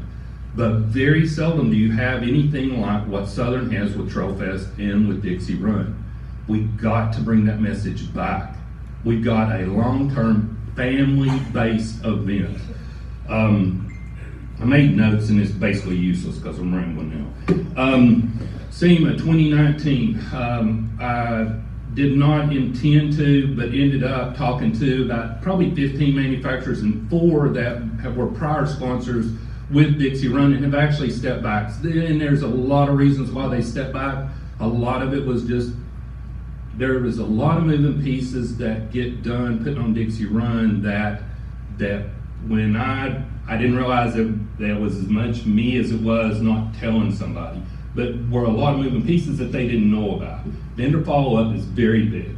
I had 4 manufacturers by the time I got out of their booth said, hey, send me some info, let's get back into being part of the event. And so I think we can pull a lot of manufacturers back. I know Jay keeps saying it's not a selling event. It isn't. We are not a Smoky Mountain Jeep invasion. It is a totally different atmosphere. It's a totally different user. It's a totally different experience, except for it is a destination area. And Dixie Run's always been a destination area because back in the 80s, when we really started to move the event, I used an article I'd read that McDonald's had written on marketing. Marketing for them, at that time, they were in their big explosion into where all of a sudden everywhere you looked, you saw McDonald's. How do you keep people coming back for food that's not that great? And they started marketing the kids' meals. And all it was a silly little toy that every kid had to have. So you get done with soccer or you get done with football. Back then, I guess there's more football than with soccer. But you get done with your family evening piece of the puzzle and it's like, where you guys gonna go eat? The kids would always say, let's go to McDonald's. And it was all over a little bitty toy. So that is about the same time we started having kids come into the association. Adam was in, a number of other children were in that are still now coming back to the event. And we started really pushing hard on kids games. And as the event got bigger, luckily Jay and the Georgia Bounty Runners stepped up and actually saw the need to keep that going. And that's why we have 3 generations attending Dixie Run. And that's a piece we've got to get back. When you get home from Dixie Run this year, you should already been planning for next year. You should already be getting clubs in place. You should already be looking to what manufacturers you can count on for what. Honest to goodness, it's a second full-time position, so it's gotta take somebody that can really step up and do it. A couple of recommendations that I will make, and then I'll go sit down unless you've got questions. Number one is, Dixie Run was originally done the first weekend in October. The main reason we moved it was because of Simona, the Off-Road Expo in Simona, California. It's the largest West Coast event, and it is huge. The manufacturers are gonna have their displays there. If you want manufacturers part of the Dixie Run, and the thing about it is, we are not a buying event. They know that. Believe me, I'm in the aftermarket. They talk about events and who has a bad event, who has a good event. They loved our event because the guys could come, they could set up, they worked for 4 or 5 hours, they were out on the trails, they were meeting people that were part of the events. That's why a lot of you guys can walk in through an event and go talk to guys that's been at Dixie Run for the last 20 years because they know you. That's how we got vendors there. They're not gonna come in and do $250,000 like you will at the Smoky Mountain Jeep Invasion. But their expectation is not to do that. It's to support Southern, support Dixie Run, and to have a good time. So my recommendation is I would not bounce against Simona, but I'd go ahead and set this one for first weekend in October. The next recommendation, this may not be popular. When they closed Telco from a previous administration through something that was not our fault at all, and they're still having the same issue they blamed on us, we ended up having to find a place. Chris Knox came to me and said, you need to go to Golden Mountain. Rocky was just now reopening it up, and I'll never forget pulling in the gate, the first thing I could think of is the Disney World of off-roading. And as I got to see more of the park, it amazed me what facilities were there. And we used them, we grew them, we helped the park get better. We had the ability to lock it down, which was huge. You couldn't do that at Telco. And I know AOP was a popular place to move, but I don't think it's a central enough located piece, and I could be terribly wrong. My gut feel would be to move it to Windrock Off-Road Park. I think that it gives you more of an area that it will draw from Kentucky, which apparently we're getting a real good footprint there. Carolina Trailblazers can come across the hill. You got Scenic City, all the guys from Chattanooga, and then bound runners from as far south as Atlanta. It is the central point. Again, if a former park was to open back up, yeah, I'm not sure it wouldn't be bad, but I just think facility-wise, location-wise, popularity, the size of the events area, everything that Windrock has to offer now, if Brent would be willing to want to put us on the calendar, I would recommend doing that. That's just what I do. And then the last thing I'll do is whoever is coordinating the Dixie Run, I'll be glad to work with the manufacturers on effort in getting them there, on getting some prizes on the stage, and maybe getting a little bit better engagement. Questions? Yes, sir. I just want to inject a few comments. It better be good. I'm not on the clock. I've been, for some years, a little critical when we started moving Dixie Run around. I'm totally in agreement with Greg, and I've told Brent. Windrock is the best overall facility we've got to hold the event. I think you need to decide, is it going to be a membership event, which kind of it used to be? Are we really trying to make it a fundraising event? And how do you grow that thing? Everybody knows, 27 years I've been involved with Jeep Jamboree. When I started one there, there's a name out in California. They don't do anything, okay? It's done right there. I did it all. But we charge $800 a vehicle. Basically, 2 people in a vehicle, and we'll sell out in a few minutes. 11, 15, 18 minutes. And so I like to say, what can we do, rather than everybody say what we can't do. We talked about registration one time. Oh, you can't do it this way. You can't do it this way.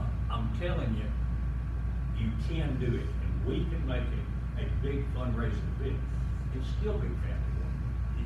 That's one of the key things you build it that way. Again, I'm not going to compare everything to Jamboree, but we're big on talking about the Tennessee Mountain families, okay? People that they get on that website, did you make it in? Did you make it in this year? We do have a cutoff in there only so many vehicles. The only purpose of that is so you can meet the expectations of somebody that's camping in our homes. Okay? We want it to be well organized. We want you to have time moving on the trails. You don't sit and wait. A lot of things go into that. But if the value's there, people will pay. And I'm kind of like Greg. I don't mind helping, assisting. I'll inject all kinds of ideas that I feel are successful. I'm not going to take the lead in it, but I'm just saying we can make it much bigger than what it's been.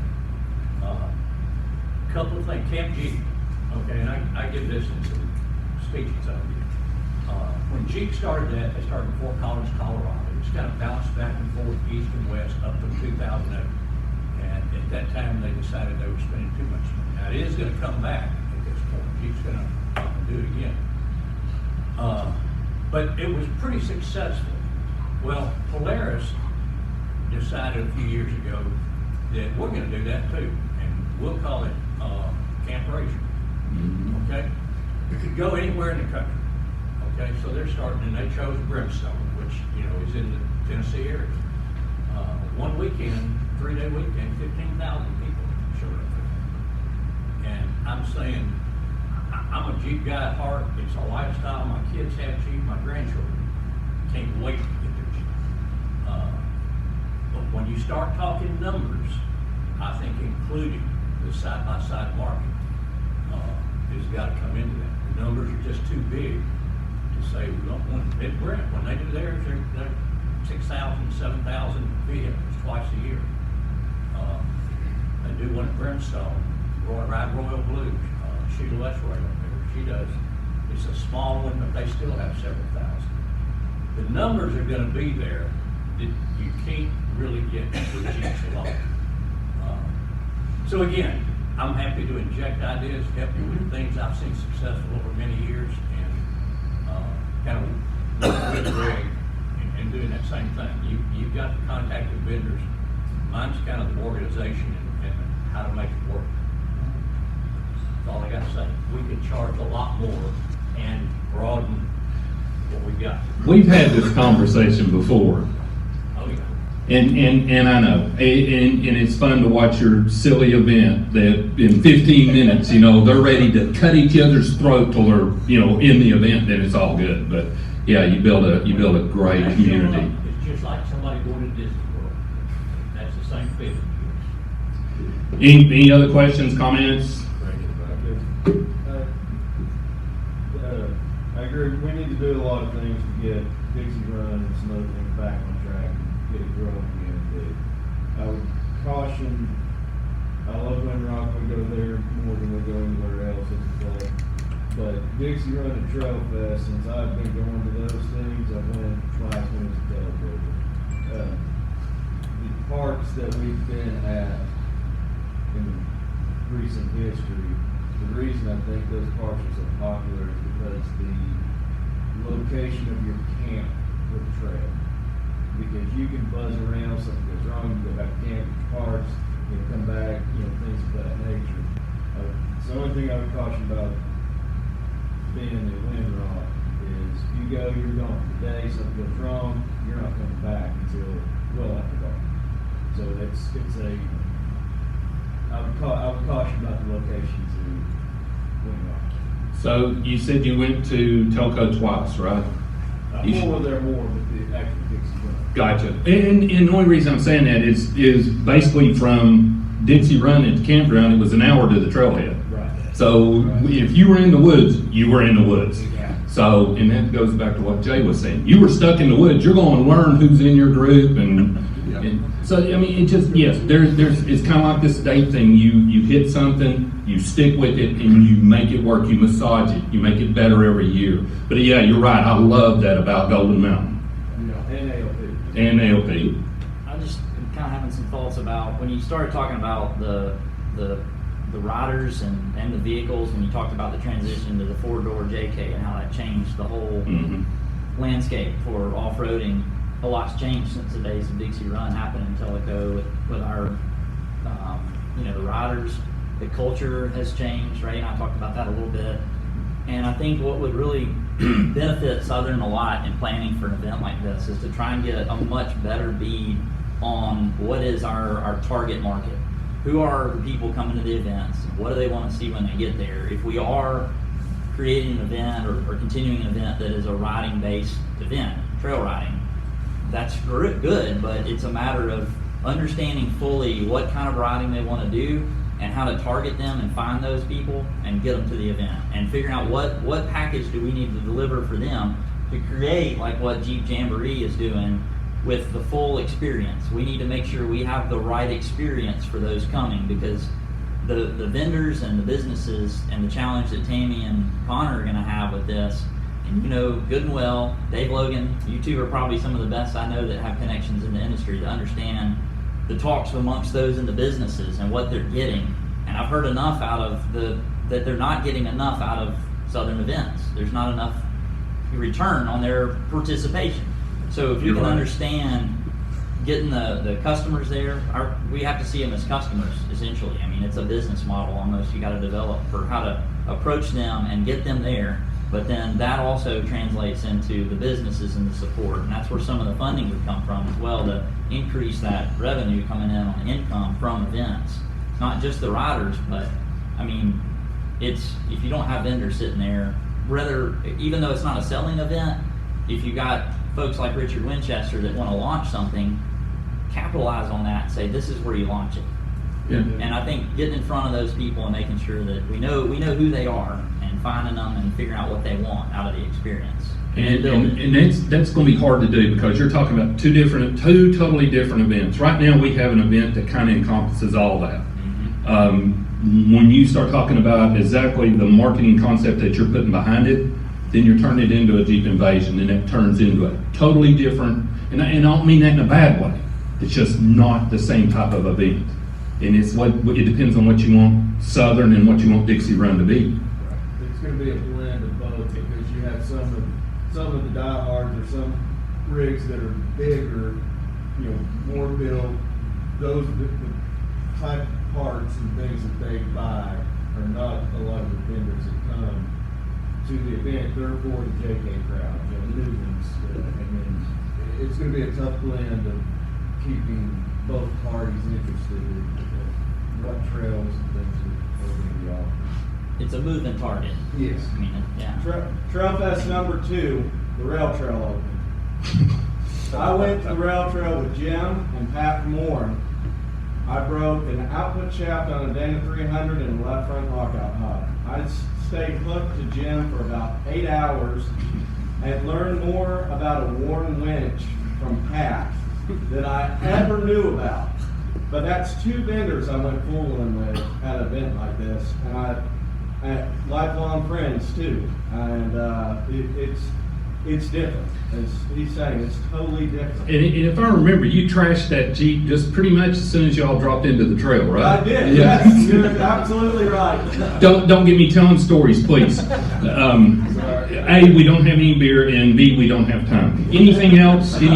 Oh gosh, go ahead, Gary. I just want to say, I'm kind of like y'all, been around for a long time, been through helping with the events, and whatever you need, call on me. I'm pointing at you and you. But call on me. I'm kind of like Bob, whatever advice we give. But at the end of the day, when the Dixie Run was the Dixie Run 30, we were starting to see the blend of side-by-sides, the newer Jeeps, the buggies, the hybrids, everything you wanted to see. The marketing strategy worked as an overall encompassing event. And we had it very listed, if I remember correctly, we had it listed very plainly on the type levels of rides to expect. It was in our advertising propaganda, and it still worked. So in one swell swoop of an advertising, I won't call it shotgun in one group or another, but in one swell swoop of advertising, we were able to encompass all groups in one advertisement, telling what to expect. And I think we can get back to that again by blending it back and just put it out there and say, hey, we have rides that can accommodate the stock vehicle, and anything that you want to on top of that, But I also want to go back and I agree, Brent, Windrock, Coal Creek got probably the best, well, this best facility on this side of the world, out in the country. I really think that's what we need to do. One of the other things about Windrock that's pretty obvious is you got proximity to hospitality where you don't necessarily have that. You gotta get out and drive quite a bit out in Alabama. You think of people that aren't camping on ground, you know, hospitality, restaurants, and those limitations that you tend to get. And even when we went out to Kentucky in November, it was pretty obvious there. There just wasn't enough of that kind of stuff to get something in the door. Just so close to the other towns, you can get a lot of that family base because they want to go out. They don't. Some of them don't have campers. Some of them don't have. So you have that to think about too. Well, and that shows you how much softer we've got over time. I remember David Leff getting up at 4 o'clock in the morning to start cooking breakfast because you were 98 turns and 7 miles away from the nearest restaurant in the early days. So, all right, just some ideas. Absolutely. I'll wrap it up with this. Bring a little Disney magic back to it. Yes, absolutely. Thank you so much. So I want to have it first week in October at Windrock. Any motion? Motion. Motion. Any a second? This is where, what do I say now? All approved. All approved. All in favor? All in, okay, come on. In favor, those opposed, abstain. Can we have it then? Allsted would be having a field day. Yes. Yeah. All right. We will work offline to have some of the details. We'll get somebody in charge. We'll do all that kind of stuff. We will figure that out and we will start soon. Absolutely. But we can start saying those are the dates. That's where we are. We'll figure out exactly all the details. But we can start working on it. And I'll try to get somebody. I heard a rumor that Chris Knox may come back. So that's Dixie Run. I love Dixie Run. It's my favorite event of the year. The last couple, I was like kind of disappointed, and that's one of the reasons why I decided to step up and say I need to do something instead of sitting and complaining about it. I said I will do something about it. So I'm going to try to do something about it. I want to make Dixie Run just as fun as I had back in the day. I mean, I remember sharing tent pegs at the campground. I just lost it. McDab Creek. We were so packed in there. We had to share tent pegs. I have one suggestion. Yeah, don't come back. I got it. Don't worry. Okay. I have one suggestion. If you have any interest in staying in a cabin or an RV site, I highly suggest you do it ASAP. That is, regardless of Dixie Run, it will be full that weekend. So, Okay, Angie. It's Decide whether you want to. You're in a cabin. It's a busy time of year for the park. Right. And so if you want to, we'll figure out like group camping and that kind of stuff. But if you want RV site to hook up, if you want a cabin, Book it now. stay at windrockpark.com or call campground. All right, everybody here, you've got some inside information. It's on I already have my cabin reservation. I've already reserved mine. Where would tent camping In the primitive. Well, we'll work on the group camping. You don't have to have a reservation. All right, we've got a couple other things, and then we're gonna get out of here. And I want to hash a ton of this stuff out at the leadership meeting. But we're gonna work on some before that. But all the minute details and all that kind of stuff that we can get bogged down, we will get bogged down. I promise you. At the leadership meeting, that's what it's designed for. But in the meantime, we got some other rides that we want to talk about. Brian Overly, you want to talk about St. Jude? I can. Down the back.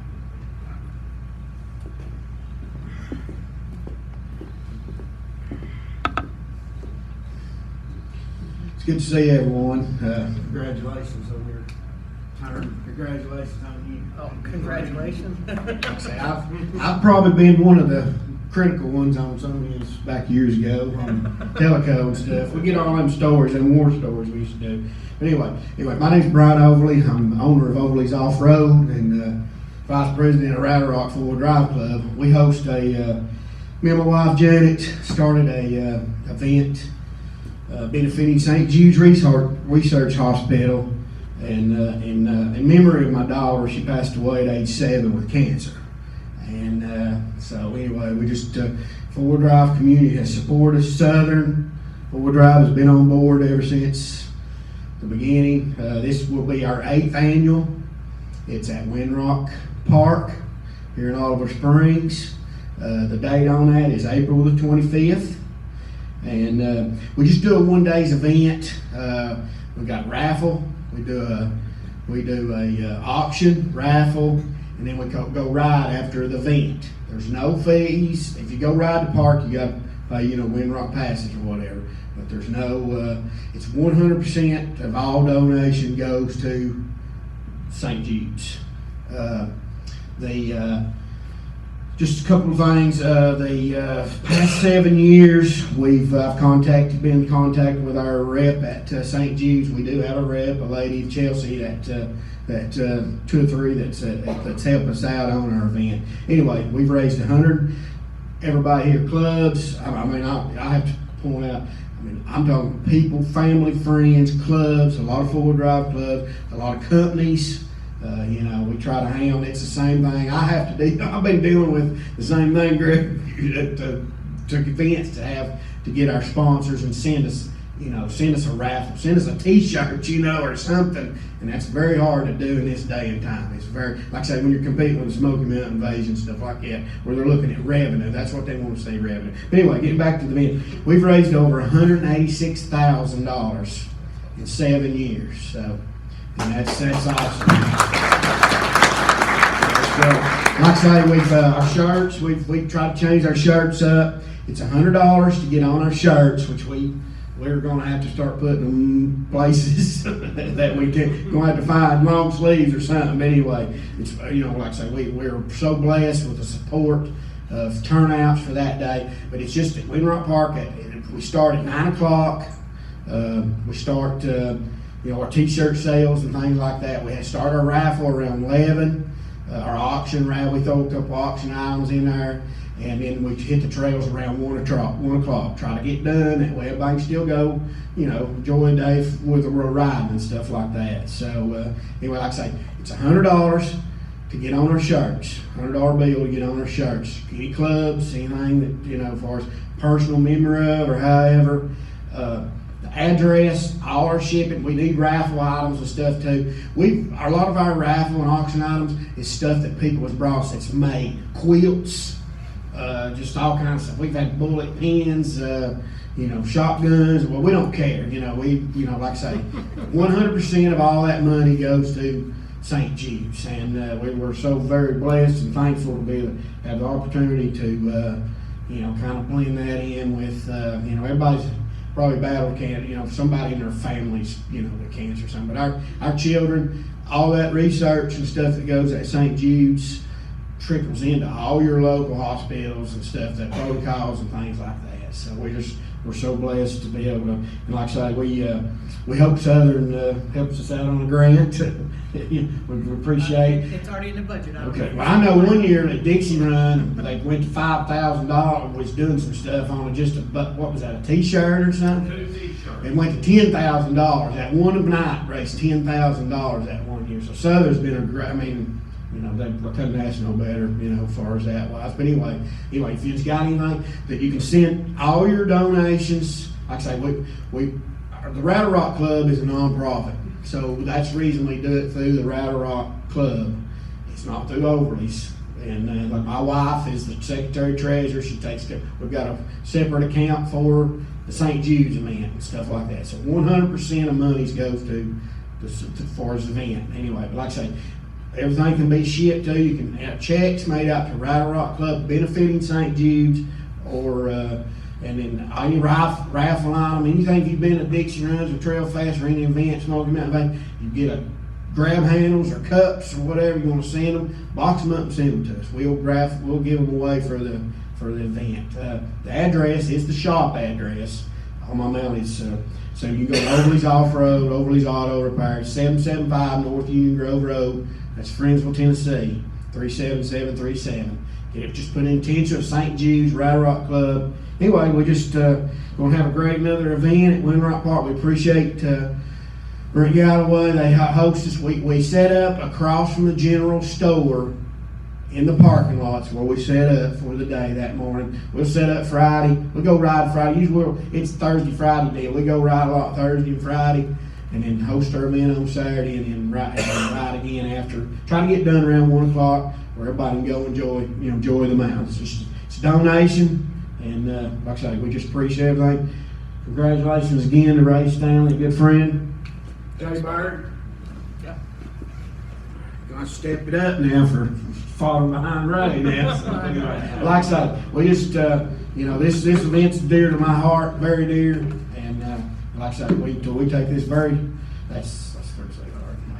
we take this very seriously. It's children right now. While we're sitting here, I'm complaining about my back. I couldn't get out of bed this morning, but I showed up. But anyway, the people fighting for their life, cancer right now. So that's, like I say, anything we can do. Like I say, we appreciate everyone that's ever all donated. Obviously, everybody in here is pretty much donated to being at the event or donated to one of the events or something. So anyway, but like I say, thank y'all, and like I say, we need to keep supporting Southern, get all these clubs and stuff organized, and I think we can do a Windrock deal this year for Dixie Run. I think we can do a good.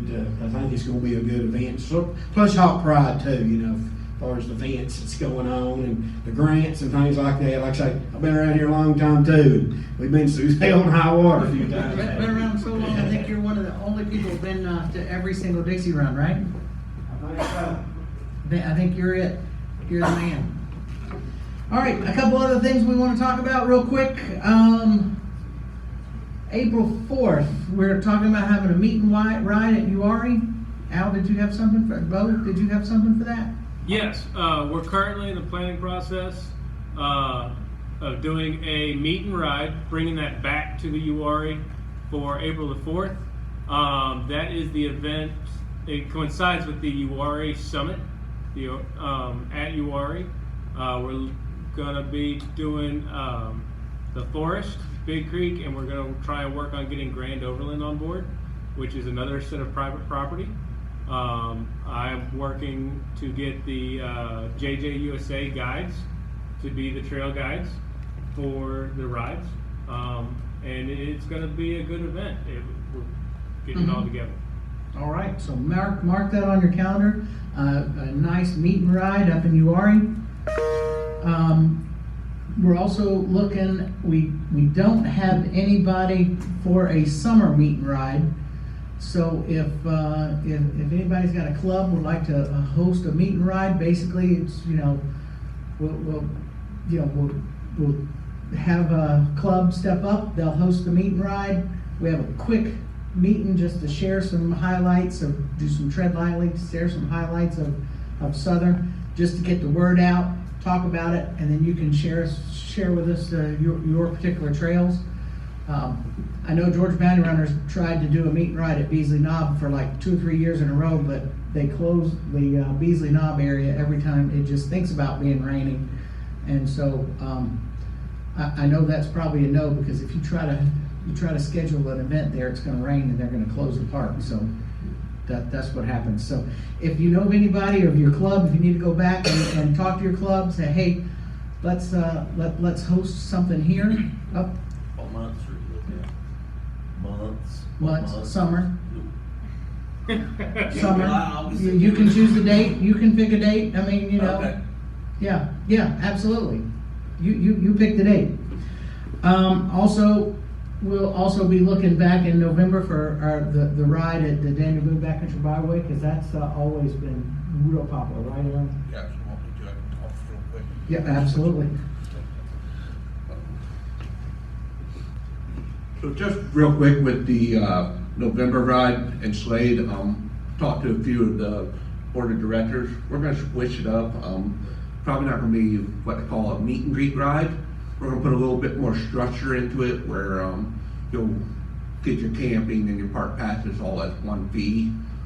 One of our goals is, as you guys have seen the treasure reports, and the amount of money that's spent, up in the Daniel Boone National Forest with, Daniel Boone Backcountry Byway. One thing is the profits from, this ride will be going back to Southern Four-Wheel Drive. Just this year, with the 4th year, we did a raffle on Friday night, and we were able to give back to Southern $1,300 for the first time for the raffle. That's something we'll do again. So, like I said, one of our main goals is to try to, I know with Colmont coming up, you know, that's gonna be another big project. It's to try to take some of the burden off of Southern itself, financially, in the process. So, but again, we'll be ready to host it. It'll be a 2-day event again. That went overall really well. And we have over 200 rigs show up the last 3 years. Look forward to it. And we'll be starting planning here in a couple of months for everything. So thanks for all your support up there, guys. Thank you, Aaron. All right, I have just one more slide and we're done. We can go have lunch, all this kind of stuff. I would like to give a special thank you to all the outgoing board members. Thanks for your work. Thanks for stepping up. You know, the world is run by people who show up. And, you know, you showed up and when we're asked, you helped out. I want to welcome the new board members. Whether we twisted your arm or y'all twisted my arm or do something along those lines, thank you so much for stepping up, trying to make a difference. Thanks for all who made the trip up here, or I say up here because I came from the south, or over here, or down here, or however. Thanks for making the trip here. Have a Merry Christmas. We have a Yellow Santa in our in our world. Yellow Santa is going to show up tonight at the George Bounty Runners Christmas party. I don't know. Can you see the Yellow Santa? I've seen the picture. That's Al running the color scheme over there.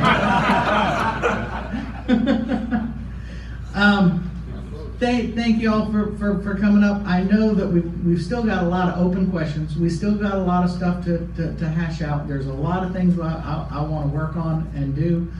I do want to have a lot at the you know, look for the information on the leadership meeting. Once we can figure that out, we're going to hash that stuff out.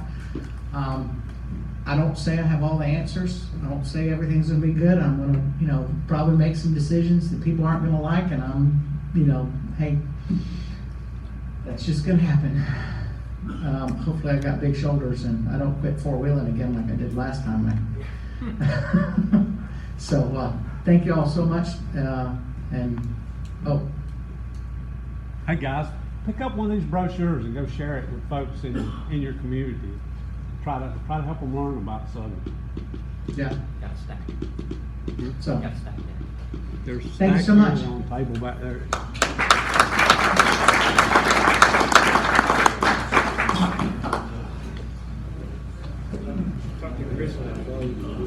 I'll take this for you. Probably don't have room.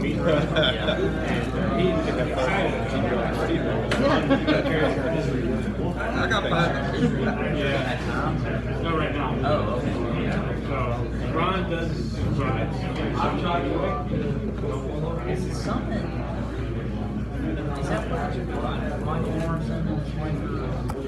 Okay. There was another. used to be Jamboree, but that'd be Jamboree. Alright, so the summit's gonna be kind of a main focus event, as you already know. And I think they're gonna drop it fall. Okay. Pretty low. Pretty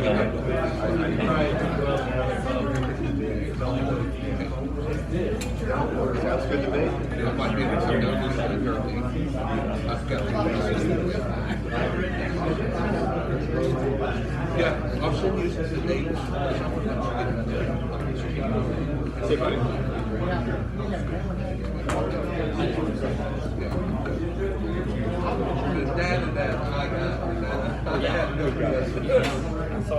With stickers.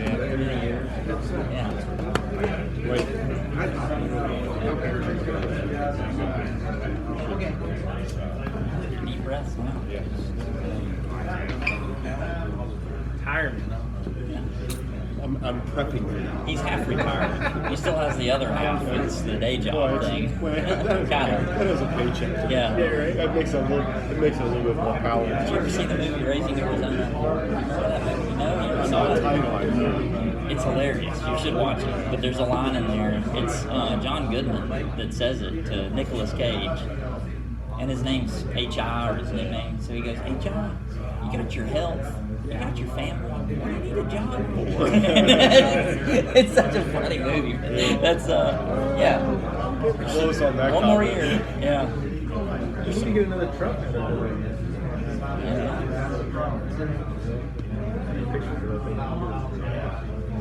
I'd love. We were talking about that. Just the last day or so. I'd love to go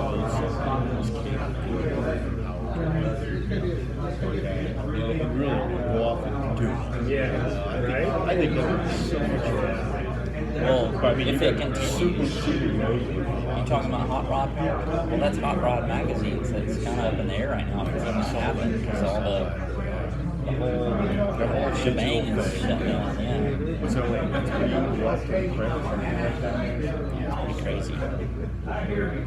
It's a strange decision, I think. Like newspapers.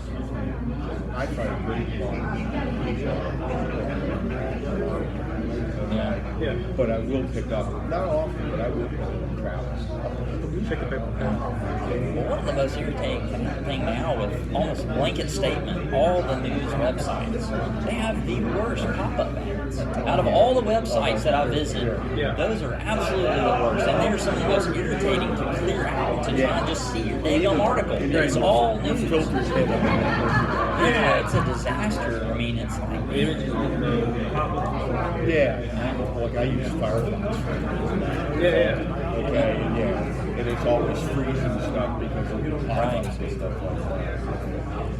Videos load. Well, that went well. I'm curious to see what he had. There's some new software called Switch.